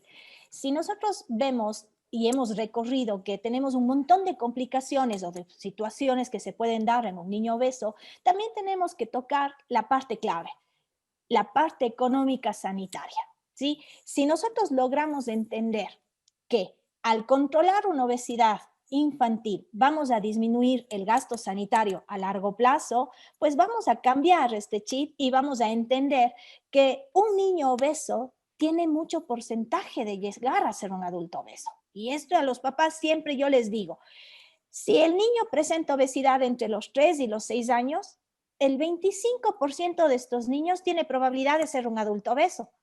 Si está entre los 6 y los 10, el 50% llegará a ser obeso. Y claro, esto aumenta en la parte de la adolescencia. Si tengo un adolescente obeso, el 80% de estos niños serán obesos. Y claro, si yo hablo de obesidad en el adulto, el gasto sanitario aumenta. La IDF lo ha dicho, ¿no? Se gasta anualmente 34 millones de dólares en curar o en prevenir las complicaciones solamente de la diabetes tipo 2. Entonces, el gasto sanitario está ahí. ¿Y hacia quién me tengo que dirigir? Primero, tengo que saber que debemos tener programas de atención en salud primaria. Eso quiere decir que desde los médicos que se encuentran, de médicos familiares, médicos generales, subcentros de salud y todo, tienen que tener programas de intervención en educación para obesidad infantil. Y esto quiere decir promover alimentación sana, hábitos saludables y sobre todo prácticas del deporte. Hay que saber que no es lo mismo actividad física y deporte. Nosotros los endocrinólogos lo que sabemos es prescribir actividad física. Para eso están los deportólogos, para prescribir el deporte. Entonces, el moverse y el enseñar que tenemos que mantener ciertas condiciones para evitar lo que es la obesidad, pues yo creo que ya sabemos hacia quién van orientados. Los pediatras vamos a requerir del apoyo de acompañamiento. Cuando yo veo a un paciente que lleva sobrepeso en la consulta, es lo primero que les digo a los papás. Esto él solo no va a poder, ¿sí? Vamos a tener que acompañarlos. Y está la abuela, la vecina, la de la tienda, la nana, la mamá, el papá y los hermanos. Porque sí que les ha pasado que llega uno de los hijos con más peso que el otro y empiezan a decirle, no, tú esto no puedes, pero al otro le sigo dando. Entonces, la cultura de acompañamiento en un paciente pediátrico es fundamental. Y la no catalogación, porque a mí me molesta cuando llegan los papás y le dicen, sí, es que es mi gordita. No, no, no es mi gordita. No, es mi hija. Entonces, siempre creo que los planes o los programas de educación van dirigidos a eso, hacia el pilar fundamental de la sociedad, que todavía sigue siendo la familia. Perfecto, doctor Esteves, y muchas de las veces, como es tan cultural este tipo de problemas, nosotros vemos a una persona con un peso normal y la gente empieza a decir, ¿estás enferma? ¿Te pasa algo? Estás arruinada, estás con los ojos hundidos, sin darnos cuenta que pues esta enfermedad de sobrepeso y obesidad, valga la redundancia, es una inflamación. Y si nos damos cuenta, las personas con enfermedad de obesidad son personas que tienen la cara hinchada e incluso es brillante, es una cara brillante, los cachetitos obviamente hinchados y todo, pues dado la problemática que hay en la inflamación, el sobrepeso y la obesidad. Doctora Salvador, ¿usted quiere agregar algo, me parece? Y nada más complementando la excelente intervención de la doctora Esteves sobre el acompañamiento, luego es quitarnos el tabú de la consulta del paciente con obesidad o con sobrepeso, porque suele suceder muchísimo eso. La resistencia de la familia a aceptar el diagnóstico es impresionante. O sea, de los pacientes que llegan a consulta es un porcentaje muy bajo los que siguen continuando con las consultas, porque al final de cuentas, pongámonos en nuestro ambiente cultural. Si tú estás criticando el peso de tu paciente, porque ellos lo ven como una crítica, estás criticando la forma en la que están criando a tu paciente. Y entonces estás criando la alimentación que le están dando a tu paciente. Y eso, generalmente, como mamá, abuelo o cuidador primario, como dices, o sea, ¿cómo me estás diciendo que yo no sé hacer mi trabajo de cuidador primario y que lo estoy haciendo mal? Entonces, primero, en la primera consulta es siempre de construir a los papás y de explicarles, oye, mira, no es tu culpa. Nadie aprende, nadie nace sabiendo ser endocrinólogo, nutriólogo, activador físico, ni mucho menos. No hay escuelas para papás ni que te digan que sea lo mejor, pero hay que explicarles que en un principio no es su culpa, pero que sí, a partir de ahorita que les vamos a empezar a explicar qué es lo que se tiene que hacer, sí va a ser su responsabilidad regresar a un peso sano. Porque luego siempre, no sé si eso haya pasado en otros países, pero en México siempre la crítica de la suegra es, uy, qué mal alimentado tienes a mis hijos, a mis nietos, se nota que no le sabes a la cocina o algo así. Y entonces, evidentemente, eso ya viene como con otras cosas sociales implicadas. Y luego hay que explicarles también que los requerimientos nutricionales de un niño de 5 años no es lo mismo que de un adulto. Luego me dicen, no come mal, o sea, igual y al día se come una galleta, un paquete de galletas de esas de chocolates enormes, y tú dices, ok, ese paquete de galletas tiene 1/3 de las calorías que requiere tu hijo en todo el día. Entonces tienes que irles explicando que también que hay alimentos que ellos usualmente les dan que no son los más adecuados. Por ejemplo, los yogurcitos de sabores, las bebidas, los jugos, el agua de sabor, las bebidas energéticas, todas esas cositas que los papás piensan, ¿sabes qué? Es para que tú crezcas grande y fuerte. Realmente hay que explicarles como con muchísimo detalle que no es lo adecuado, porque después de ahí ya van entendiendo y es un poquito más fácil llevar el acompañamiento que mencionaba la doctora Esteves con la alimentación adecuada. Pero como bien decía la doctora Esteves, no es solamente educar al paciente, es educar a toda la familia, porque es súper injusto que tú tengas la botella de soda en la mesa y le digas, tú no puedes comer, tú solo agua pura. ¿Por qué? Hay que enseñarle a toda la familia que al final de cuentas la nutrición viene desde el núcleo familiar y que hay que al final de cuentas incluir a todos en esta terapéutica. Perfecto, doctora Salvador, estoy muy de acuerdo con sus respuestas y a usted mismo le vamos a preguntar esto. ¿Cuál cree que es la causa que han aumentado los índices de sobrepeso y obesidad en estos últimos años? ¿Qué es lo que está pasando? Esa pregunta a mí me encanta y me gusta ponerles como ejemplos de lo que pasaba en un niño de hace 30 años y en un niño prepandemia. Vamos a platicar, no le vamos a echar la culpa al emporio del jarabe de alta fructosa, ni le vamos a echar la culpa a los que hacen pastelitos, ni nada de eso. Vamos a hacer un poquito más básico, ¿no? Por ejemplo, cuando nosotros éramos chiquitos, íbamos a la primaria, nos despertaba nuestra mamá y nos daba nuestro desayuno hipercalórico, nos daba nuestro licuado, nos daba nuestros huevitos, nos daba nuestra tortilla, nuestro pan, lo desayunábamos y después nos íbamos a la escuela, ¿verdad? Y en la mayoría de los casos nos íbamos a la escuela o caminando o por lo menos teníamos un periodo en el que teníamos que hacer un poquito de actividad física, ¿no? Llegábamos a la escuela y generalmente nosotros llevábamos nuestro lonche empacado. No nos daban mucho dinero a nuestros papás hace como 30 años para gastar en la tiendita o en la cooperativa de la escuela. Entonces íbamos a la escuela, tomábamos clases y después venía el recreo, ¿verdad? Y en el recreo, ¿qué hacíamos nosotros? Nos poníamos a jugar, que jugábamos resorte, que saltábamos la cuerda, que jugábamos con la pelota, pero no estábamos sentados en nuestros teléfonos así, o de que no corras porque si te pasa algo me van a demandar a la escuela. No, o sea, el recreo era para salir sudando como chivos y regresar todos sucios a la casa. Y luego salíamos de la escuela y no sé ustedes, pero hace 30 años, saliendo de la escuela, no estaba el tianguis de frituras y dulces y tal, que se pone ahorita saliendo de todas las escuelas. Y evidentemente tú no le pedías una soda a tu papá saliendo de la escuela. Llegabas a la casa, comías y comías hipercalórico, entre comillas. O sea, tenías tu agua de sabor, tenías tu arrocito, tenías tu principal comida y tal. Y acababas de comer, ¿y qué hacíamos? Nos salíamos a jugar a la calle y no parábamos de jugar a la calle porque realmente nos dejaban mucha tarea. Pensándolo bien, no teníamos tantos deberes en la primaria y pues tampoco veíamos televisión porque al final de cuentas teníamos nuestra televisión de 5 canales. Si teníamos la antena de conejo nos iba muy bien, pero nadie se iba a poner las novelas de las 5 de la tarde cuando tenía 6 años. Uno salía a jugar con sus amiguitos, ¿no? Estábamos corriendo y ya se metía el sol y regresábamos a la casa.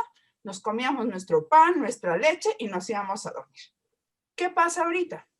Al final de cuentas, ahorita se levantan, les damos el mismo desayuno, nos los llevamos de la manita hasta la escuela. En la escuela salen al recreo, gastan mucha energía, no porque están todos sentados en el teléfono haciendo otras cosas. Luego, les damos dinero para nosotros evitarnos o porque no nos da tiempo por muchísimas situaciones sociales para que compren su alimento en las cooperativas de la escuela, donde generalmente la oferta es de alimentos hipercalóricos, ¿verdad? O sea, una vez yo hice un conteo de que con 10 pesos mexicanos podías comerte hasta 200 calorías, 300 calorías en una tiendita de la escuela. Luego sales y evidentemente te compras tu comida porque hay tanto tráfico que te tardas un rato en llegar a comer a la casa. Te pones a comer a la casa y acabas y, o uno, te pones a hacer un montón de tarea, o dos, te pones a ver la televisión o el Wii o cualquier juego, porque al final de cuentas, ahorita ya no están seguros de ir a la calle a jugar, o ya no conoces a tu vecino, o ya no sabes quién está al lado tuyo, entonces pues te quedas al final de cuentas encerradito en tu casa. Acaba eso, te toca cenar y te vas a dormir. El gasto energético de un niño de hace 30 años con respecto a un niño en estos momentos es evidentemente súper diferente. Entonces, por eso es que ahorita nosotros tenemos que enseñarle a los papás que tenemos que tener un poquito más de cuidado acerca de lo que le estamos ofreciendo. Porque luego dice la abuela y es, ay, pues en mis tiempos yo no tenía por qué andar viendo cuántos carbohidratos le estaba dando a mi hijo. Pues sí, señora, pero en sus tiempos su hijo se salía a correr, a jugar fútbol 3 horas seguidas y después regresaba todo sudado y se gastó cualquier extra que usted le llegó a dar. Entonces, si bien es importante notar que también tenemos cosas más industrializadas, que tienen más jarabe de alta fructosa, que tienen más densidad calórica, también hay que entender que la forma en la que se desarrollan nuestros niños actualmente ha cambiado y por lo tanto su gasto energético ha disminuido. Perfecto, doctora Salvador, ha sido una muy buena introducción, una muy buena respuesta. Pues también esta parte del aislamiento en el COVID nos ha afectado absolutamente a todos y unos kilitos de más también nos hemos ganado por todas partes. Doctora Esteves, ¿cuál es la situación actual de nuestro país? Primero con usted Ecuador y con la doctora Sánchez la parte de México con respecto a la obesidad infantil. ¿Qué es lo que está pasando en estos momentos en Ecuador? A ver, creo que cuando hablamos de epidemiología, nosotros siempre tenemos que saber que en Ecuador se hacen muy pocos estudios para saber la prevalencia y la incidencia en obesidad, ¿no? Entonces, cuando empecé a leer y buscar ciertos datos, me llamaba mucho la atención en la que encontré en una tesis de un médico pediatra de la Universidad Central de Quito. Fue la tesis en que más me quedé leyendo para ver si encontraba datos estadísticos reales del país, ¿no?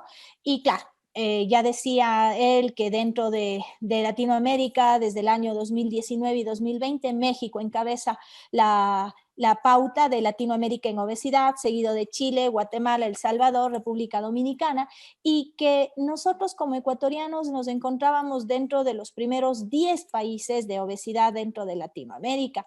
Y cuando empecé a seguir leyendo, en el Ecuador nos dice, solamente hay en SANUD, que es una encuesta nacional de salud que es realizada en el año 2015, ¿sí?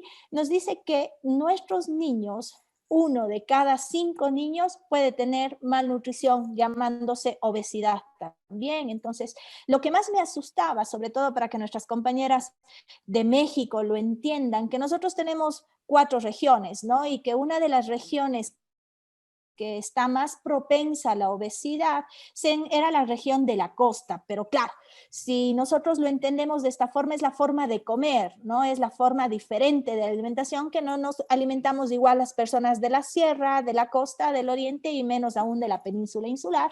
Entonces, Al-Azuay, ¿sí? Se dice que tiene una prevalencia o un mayor complemento hasta del 35% de pacientes en obesidad en edad adulta, hablando de sobrepeso y obesidad.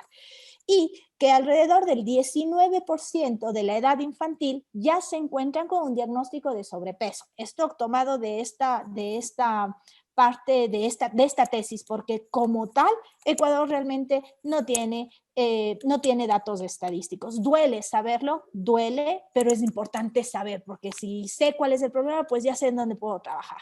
Exactamente, doctora Esteves, pues hace unos 4 meses hice un libro sobre el origen de un todo, obesidad y sobrepeso en México y Ecuador, comparando los dos países.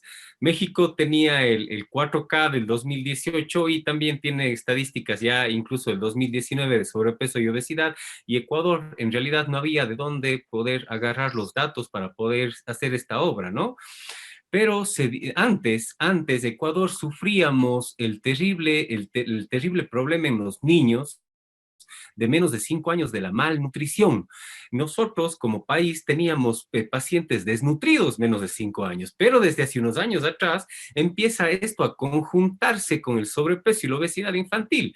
Entonces tenemos las dos caras de la moneda a nivel del Ecuador. Es algo muy llamativo, de malnutrición y de personas desnutridas a obesidad y sobrepeso, que es lo que actualmente está pasando en el Ecuador a nivel infantil. Pero en México, doctora Sánchez, ¿qué es lo que está pasando? Pues muy lamentable decir que pues México ocupa hoy en día el primer lugar a nivel mundial en obesidad infantil, ¿no? Tanto en el grupo de niños de 5 a 11 años como de 12 a 19, que son los adolescentes, realmente la prevalencia que tenemos es muy alta, del 36%. Y los estados donde más obesidad y sobrepeso hay son Veracruz, Quintana Roo, Colima, Sonora, Tabasco, ¿no? Son los que tienen los porcentajes más altos.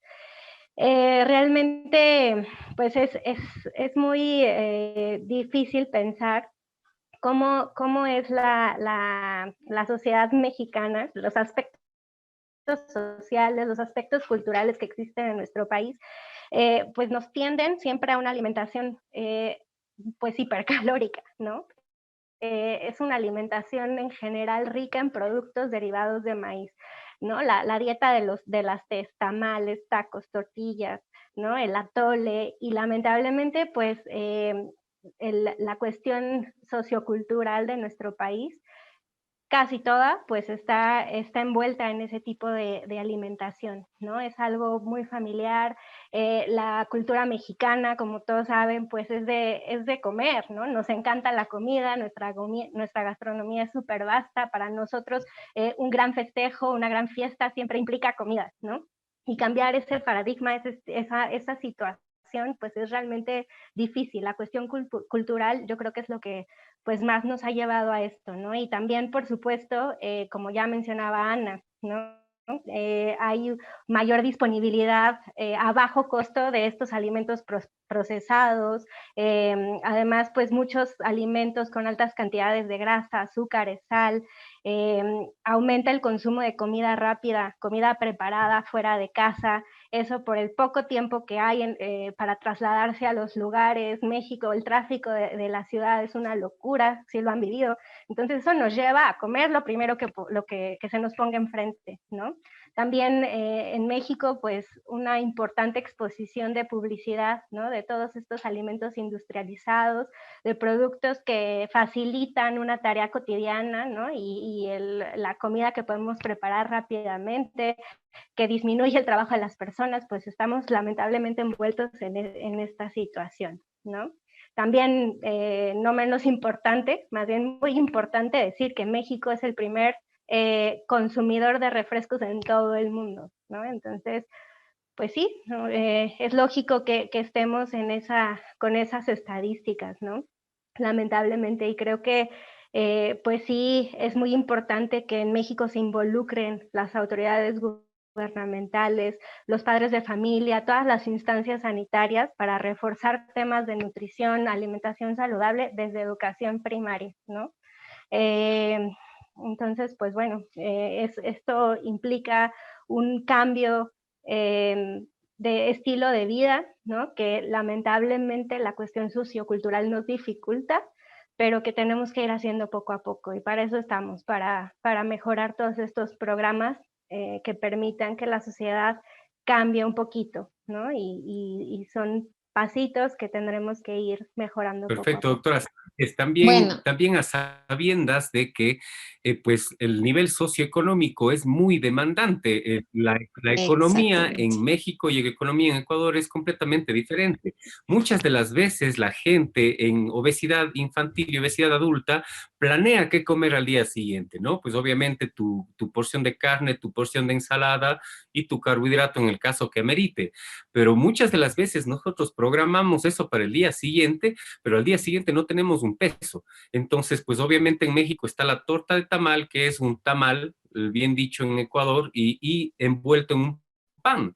Esa reserva de carbohidratos y calóricos basta para casi unas 12 o 15 horas. Entonces, no es el qué debo comer, sino es el que comí y puedo dormir, puedo pasar todo el día y tener actividades. El nivel económico es muy importante en esta parte de la obesidad infantil y obesidad adulta.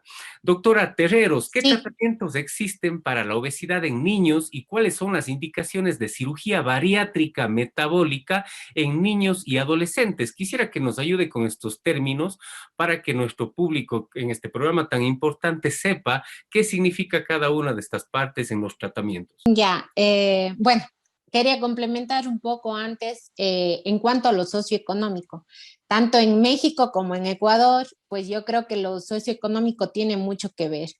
Como comentaba la doctora, pues en México es mucho más barato comerte un par de tacos que irte y pagar una comida corrida, ¿sí? O sea, y te tomas tu refresco y te quedaste saciado, o tu guajolota con tu atole y ya estás bien. Y aquí en Ecuador pasa algo similar, o sea, una familia de bajos recursos es mucho más fácil preparar una olla de arroz con huevo o algo así, a tener una comida ya variada con su carne, ensalada y todo lo demás. Entonces yo creo que el nivel socioeconómico también tiene que ver y es muy importante. Las fuentes de acceso de agua, o sea, el hecho de que no toda el agua es potable hace que las personas consuman más bebidas industrializadas y pues a la final fomenta esto del sobrepeso y la obesidad. Y bueno, ya yendo a la parte del tratamiento, pues el tratamiento tenemos en primer lugar, y lo más importante, el que va de la mano de todos los otros, que es el cambio de estilos de vida, ¿sí? Que incluye una alimentación saludable. Recordemos, y es muy importante, y yo siempre les recargo a mis pacientes, que en el tratamiento de la obesidad infantil, bueno, y también en la parte de adultos también lo manejan así, es muy importante que no es una dieta, sino es un plan de alimentación, es educar al paciente de cómo se tiene que alimentar. Lo que yo siempre les recalco es que no es que me interesa que bajes de peso ahorita y de aquí a un año estés perfecto tu peso para tu talla y tal. no, sino que aprendas a comer, aprendas cuáles son los tipos de alimentos, cuáles son las porciones, enseñarles de eso, porque sí, está muy bien, te digo, cómete tu carne, tu verdura, tu cereal y así, pero no le estoy diciendo qué cantidad comer. O sea, es importante la educación en cuanto a las porciones, en cuanto a la alimentación, quitarles de ese estigma de que para bajar de peso tienes que hacer dieta y comer solo lechuga con pechuga y agua y eso es lo único que vas a comer. Explicarles que es día a día, que como mencionó la doctora Salvador, nadie nace sabiendo, sino son cosas que se van aprendiendo en la práctica, ¿sí? Entonces, es importante indicar lo importante que es reducir la cantidad de alimentos que tienen azúcares simples, como los helados, los refrescos, las colas, los jugos naturales o aguas que se maneja en México, que en la sociedad o en nuestra cultura es algo muy normal, muy natural. Lo más saludable es tomarse un jugo de algo con las comidas, indicarles que no, que o sea, que la fruta se hizo para comer, que es importante el consumo de fruta como tal, pero la fruta entera, el consumo de verduras en ciertas porciones también, qué es lo que puede utilizar el paciente si no se queda saciado. Disminuir el consumo de alimentos, comidas rápidas que tienen alto contenido en sal, que también afecta a la salud, disminuir la cantidad de comida empaquetada. Nosotros en el Ecuador tenemos el semáforo de alimentación, que yo creo que es una ayuda muy importante, pero muchas de las veces nos pasamos por alto, o sea, vemos el semáforo alto en azúcar, alto en grasa, no importa, pero igual me lo como. Entonces, es muy importante indicarles a los pacientes también que el modo, que no es que se limite ciertos alimentos, sino que la manera en la que les preparan también es importante, que es decir, que prefieran alimentos que sean cocidos, hervidos, a la plancha, asados, que los alimentos apanados o empanizados, como se llama en México, acaramelados, frutos en almíbar y esas cosas, reducir el consumo de todo eso y que mientras más natural sea la alimentación, mejor es para el paciente, ¿sí?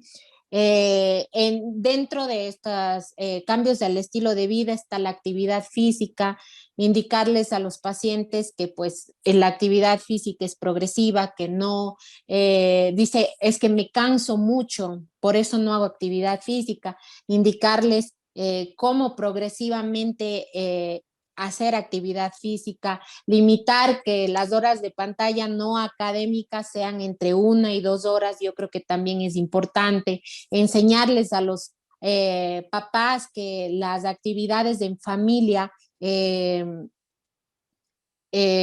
son también importantes, el preferir quedarse un sábado viendo películas a salir a caminar al parque, pues hace una gran diferencia, ¿sí?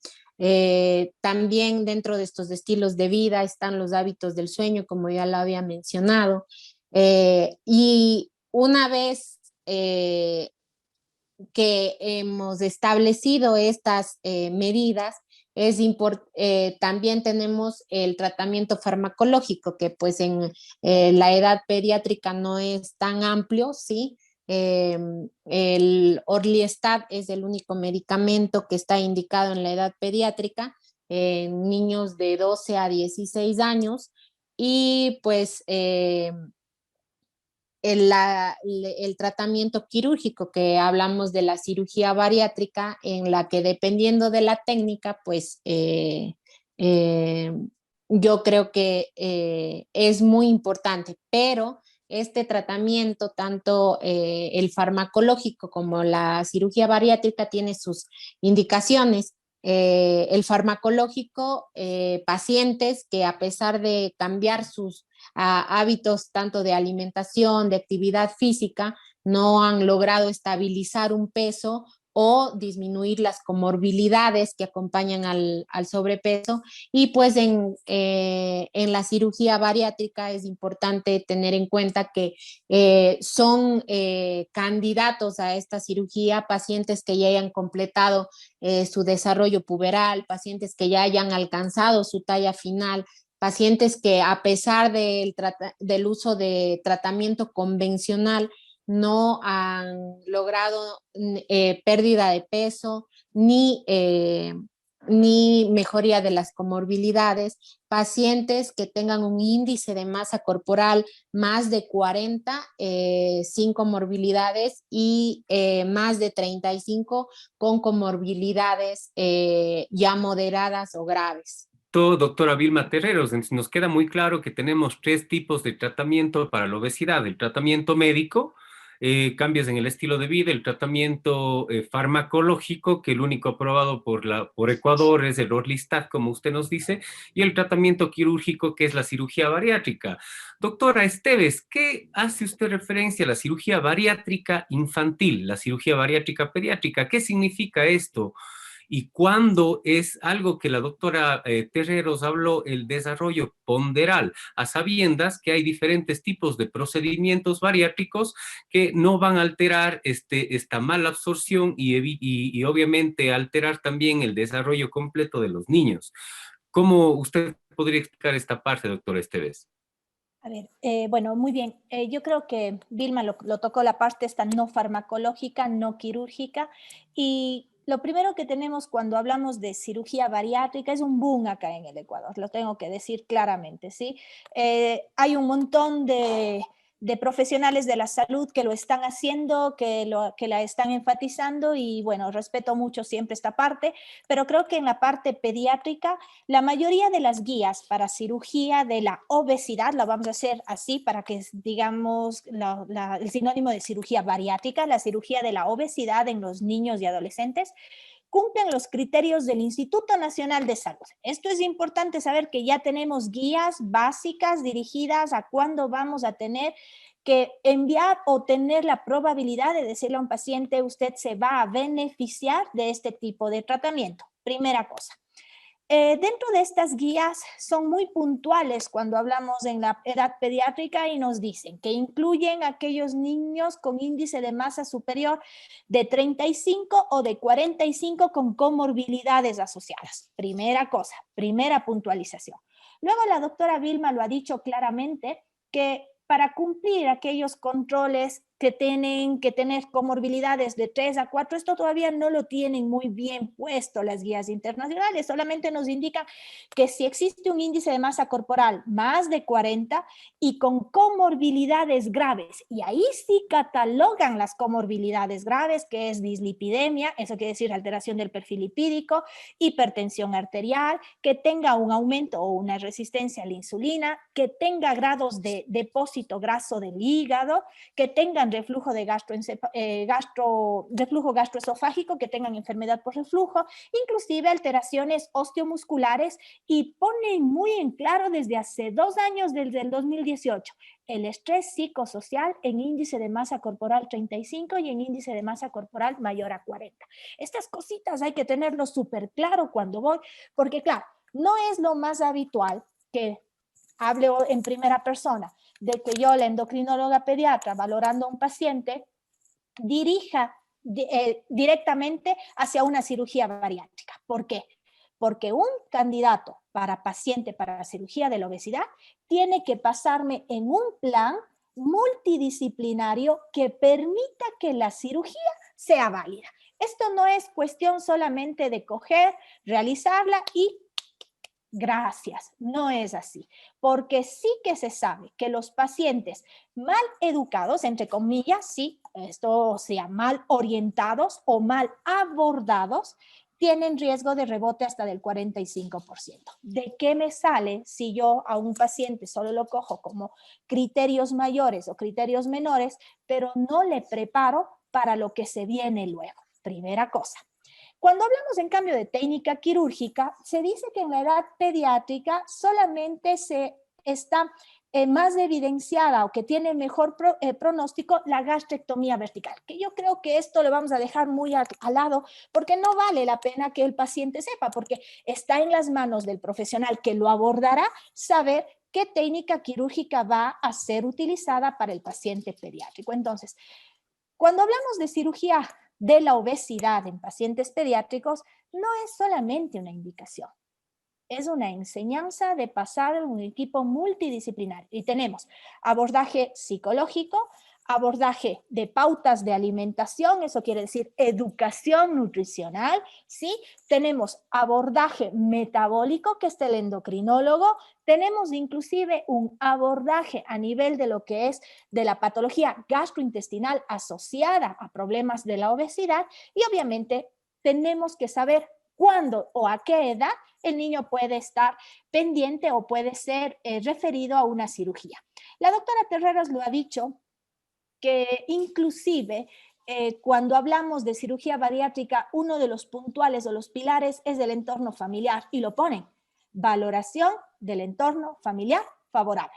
Y luego, que haya cumplido o que tenga más del 90% de su talla final, ¿sí? Eso quiere decir un desarrollo completo, ¿sí?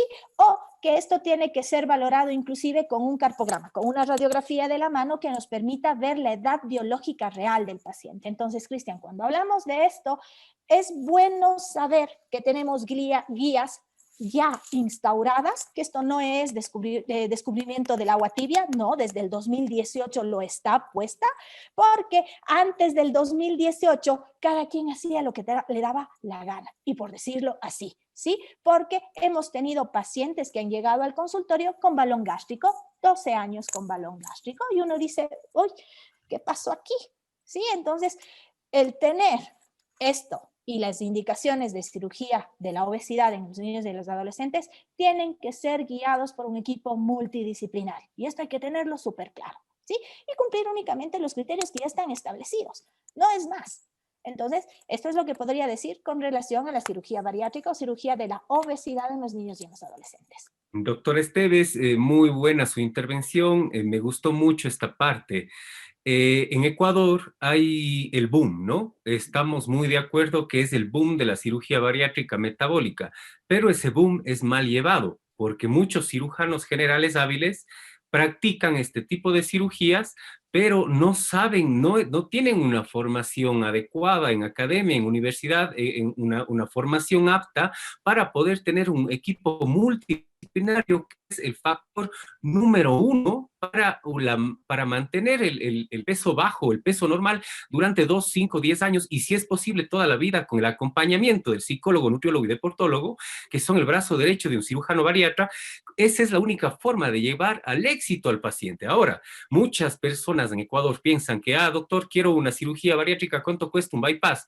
Doctor, ¿cuánto cuesta una manga? Piensan que uno les va a decir, sí, te cuesta $1 y mañana te opero. Muchas veces sí pasa esto, porque esto se ha vuelto tan comercial y mal llevado, pues obviamente porque no tienen un entrenamiento formal en la cirugía bariátrica metabólica, que así como la enfermedad de obesidad y sobrepeso merece su respeto, los profesionales formados en cirugía bariátrica metabólica tienen ciertas pautas para poder tratar complicaciones que son muy riesgosas para la vida en cirugía bariátrica, y también tienen las pautas y las armas para poder tener un equipo multidisciplinario completo que nos ayude desde todos los puntos de vista a mantener un peso adecuado durante toda la vida y poder disminuir también el riesgo de enfermedades metabólicas que se dan asociadas al sobrepeso y la obesidad. Y algo fundamental que tiene que ser tratado antes con un tiempo, no te puedo decir de 1 mes a 4, 5 meses. Muchos pacientes incluso hasta 6, 8 meses necesitan el asesoramiento psicológico. Psicológico es tan importante este entorno psicológico para poder cambiar el chip de las cosas, porque si una persona que tiene desórdenes psicológicos se vio toda la vida con índices de sobrepeso y obesidad y de pronto en 6 meses le bajamos 30 kilos, esto puede ser un cambio muy abrupto y muy difícil que incluso produzca trastornos de ansiedad, depresión y de nuevo el rebote al sobrepeso y la obesidad. Entonces, esta parte de la doctora Esteves que dice e indica que el equipo multidisciplinario es un factor clave para la cirugía bariátrica, completamente de acuerdo. Que este boom de la parte comercial de algunos cirujanos en Ecuador que no están registrados en el CENESID como cirujanos bariatras o sus diferentes subespecialidades, esto no puede llevarse a cabo porque estamos poniendo en riesgo la vida de nuestros hijos y en el caso de la obesidad adulta, de nuestros queridos adultos. Y como si yo fuera una persona que me voy donde un arquitecto y no es arquitecto y hago que mi casa la construya, pues no voy a querer que se me caiga el segundo piso en 3 meses, pues es lo mismo. Entonces hablamos de legalidad o ilegalidad desde incluso el campo médico. Evitemos que la medicina y lo que nosotros nos hemos dedicado varios años de nuestra vida, que es darle salud a la sociedad, se convierta en algo comercial, mal llevado, y que obviamente estamos abusando de la confianza de nuestros queridos pacientes. Doctora Salvador, ¿usted quería añadir algo respecto a la cirugía bariátrica, pediátrica? Claro que sí. Simplemente en el caso de México, yo creo que todavía la mayoría de los profesionales de la salud en pediatría que vemos este tipo de cosas, tenemos un poquito de estigma en cuanto a qué tanto podemos hacerlo y qué tanto no. Yo creo que es una excelente opción una vez que tengamos el equipo multidisciplinario que ya la doctora Esteves nos estuvo mencionando. Es súper importante tener, uno, la capacidad social, ni siquiera, no solamente psicológica, es social, ¿sabes? No te voy a hacer una manga gástrica si no voy a saber que vas a tener el acompañamiento de que lo vas a poder hacer. Y evidentemente la parte psicológica, porque luego se nos olvida que el cerebro del adolescente sigue cambiando, ¿sale? El cerebro del adolescente es súper diferente. Su corteza prefrontal todavía está como que peleándose con la amígdala, está intentando como que también encontrar su lugar en el mundo. Entonces, imagínate a un paciente con obesidad que tiene todavía estos cambios propios de la adolescencia en su percepción de él mismo, que me lo metas a una cirugía bariátrica sin haberlo preparado antes. Yo en lo personal, y esto sí es muy título personal, considero que es una excelente opción para ciertos pacientes que ya después de llevar un acompañamiento mínimo de 6 meses, no hemos logrado sacarlos del rango de peligro, como mencionaba la doctora Esteves previamente. O sea, no voy yo a poner en riesgo la vida de un paciente que tiene un SAOS grave, que ya tiene una enfermedad de hígado graso, que ya tiene un síndrome metabólico bien establecido y bien difícil de controlar, a cambio de 2 centímetros de talla. Y yo sé que aquí de pronto se me van a echar encima las endocrinólogas, pero sí, o sea, ¿qué prefieres? ¿Una edad metabólica y una salud metabólica sana por más de 20 años o 2 centímetros, pero aún no estamos peleando con el SAOS? Porque recordando que no solamente es estética, sino que al mismo tiempo de que estamos hablando del cerebro que está en desarrollo de nuestro adolescente, si nosotros le metemos SAOS, le metemos hiperlipidemia, le metemos todos estos, hacen cambios también en la diferenciación cerebral de nuestros pacientes. Entonces, si ponemos la balanza en que si tenemos acompañamiento social, si tenemos acompañamiento psicológico, ya estuvo en tratamiento durante cierta cantidad de tiempo y a pesar de eso no lo logramos sacar del tier de riesgo, lo valoramos versus el, oye, ¿sabes qué? Es que apenas está llegando al 90% de su talla final. O sea, ¿dónde está en nosotros decir, no, 2 años más y ya después te operamos? Yo creo que ahí sí hay que tomar en cuenta un poquito más la salud metabólica con la talla final. Exacto, doctora Salvador, ese es un punto muy importante a discutir porque, pues, como la doctora Vilma Terreros nos había dicho, esta talla o este desarrollo óseo y desarrollo en todos los sentidos, ¿qué sería riesgo-beneficio? Pues si el paciente de 16 años sigue creciendo, como usted mismo lo ha dicho, diabético, hipertenso, ya tuvo un infarto, un cateterismo hace algún tiempo, tiene SAOS, que es el cese de la respiración durante el sueño, y ese corazón sigue siendo una bomba de tiempo. Entonces, obviamente sabemos que el 5% del cambio en los estilos de vida se mantienen. Es el 5 al 15% o algo así, se mantienen a sabiendas que el paciente que baja de peso, la célula grasa, no es que se desaparezca. La célula grasa lo que es chuparse, esperando a la mínima intención de que el paciente trate de alimentarse de una forma normal o se exceda un poco más y ¡pluk! Se hincha. Y lo peor, la célula grasa no desaparece, se chupa, pero sí se multiplica. Entonces, ahí está, es algo muy importante lo que usted, doctora Salvador, ha mencionado, el riesgo-beneficio en cirugía bariátrica metabólica.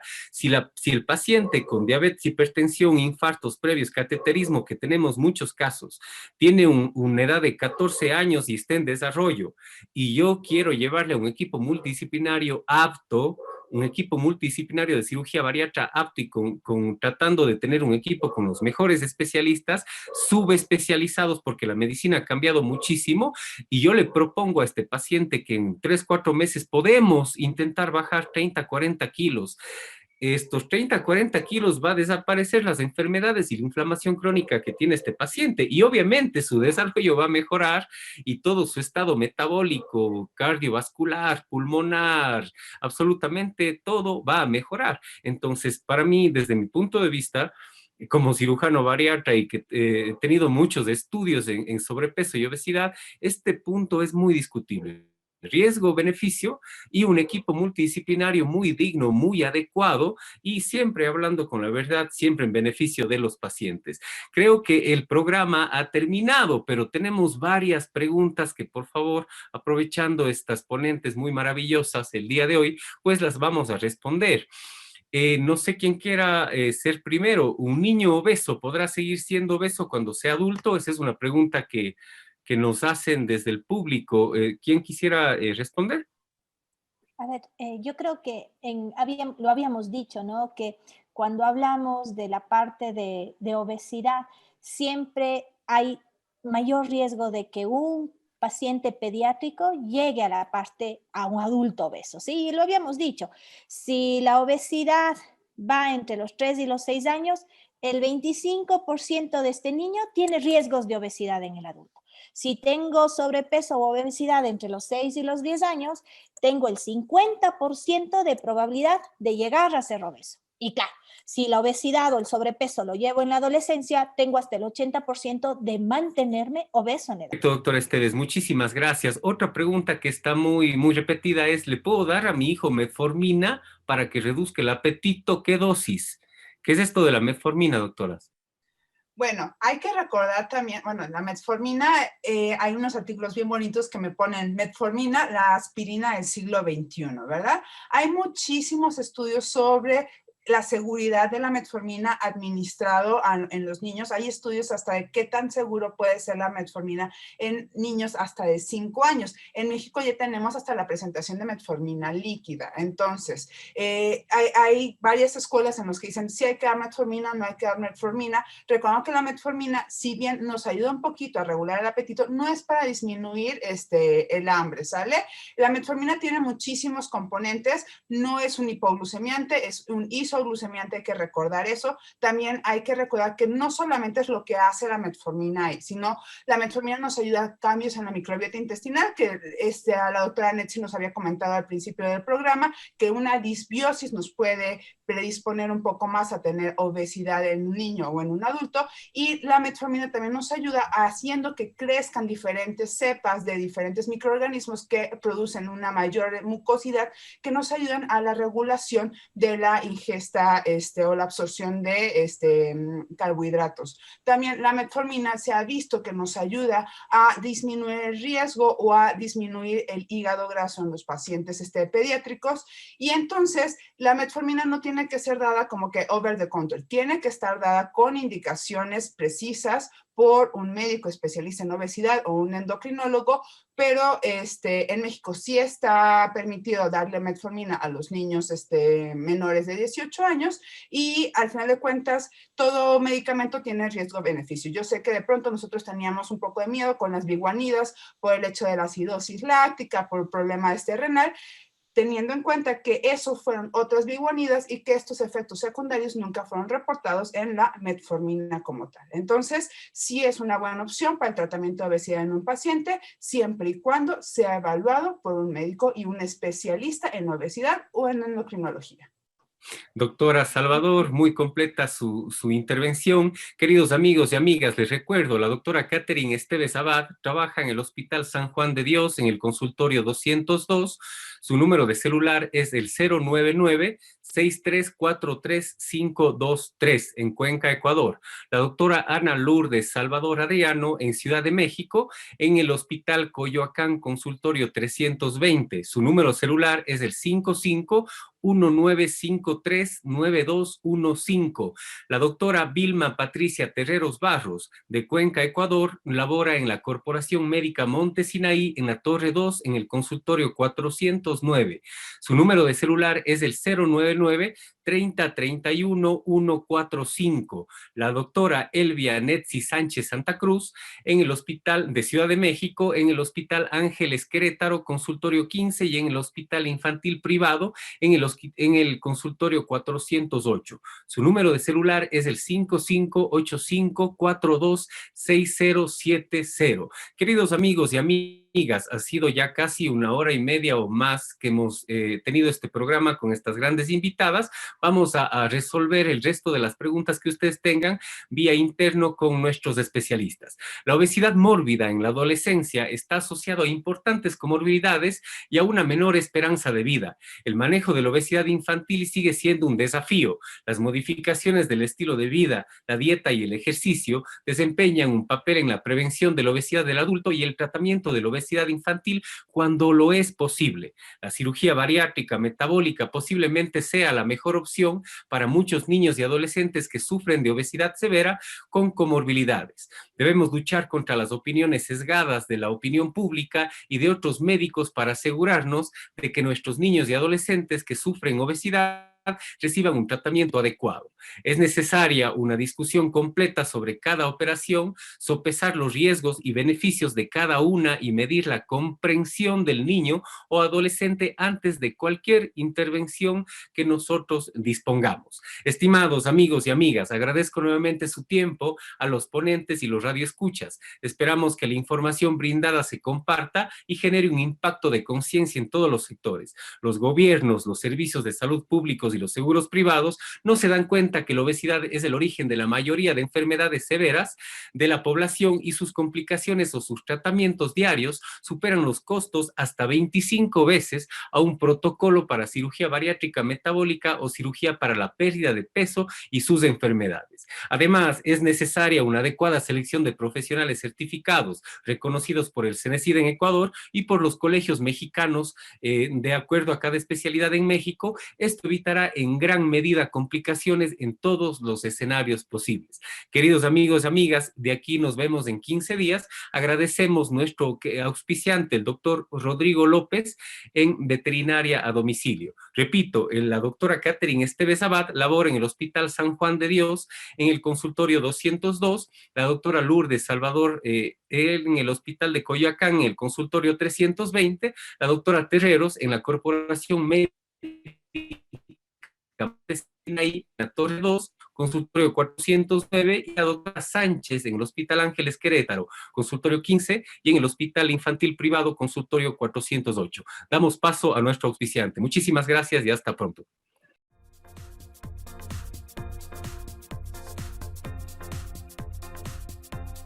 Este programa llega gracias al auspicio de Veterinario a Domicilio. Atención veterinaria integral en la comodidad de su hogar. Atención médica veterinaria 24 horas, los 7 días a la semana. Ofrecemos los servicios de vacunación, desparasitación, servicio de peluquería, baños profesionales profundos, pipetas antipulgas, servicios de esterilización. Para más información y contactos, al 0984-590920.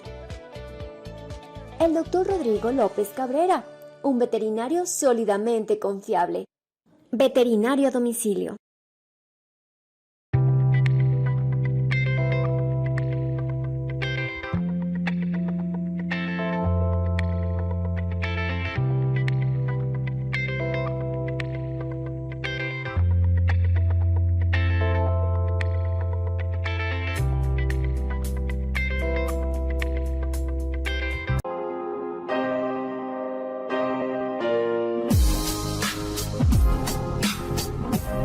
Bonamé, Un estilo que cautiva.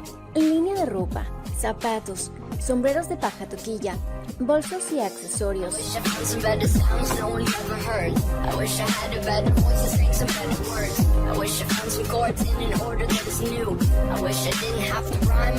Bonamé, de Ecuador para el mundo.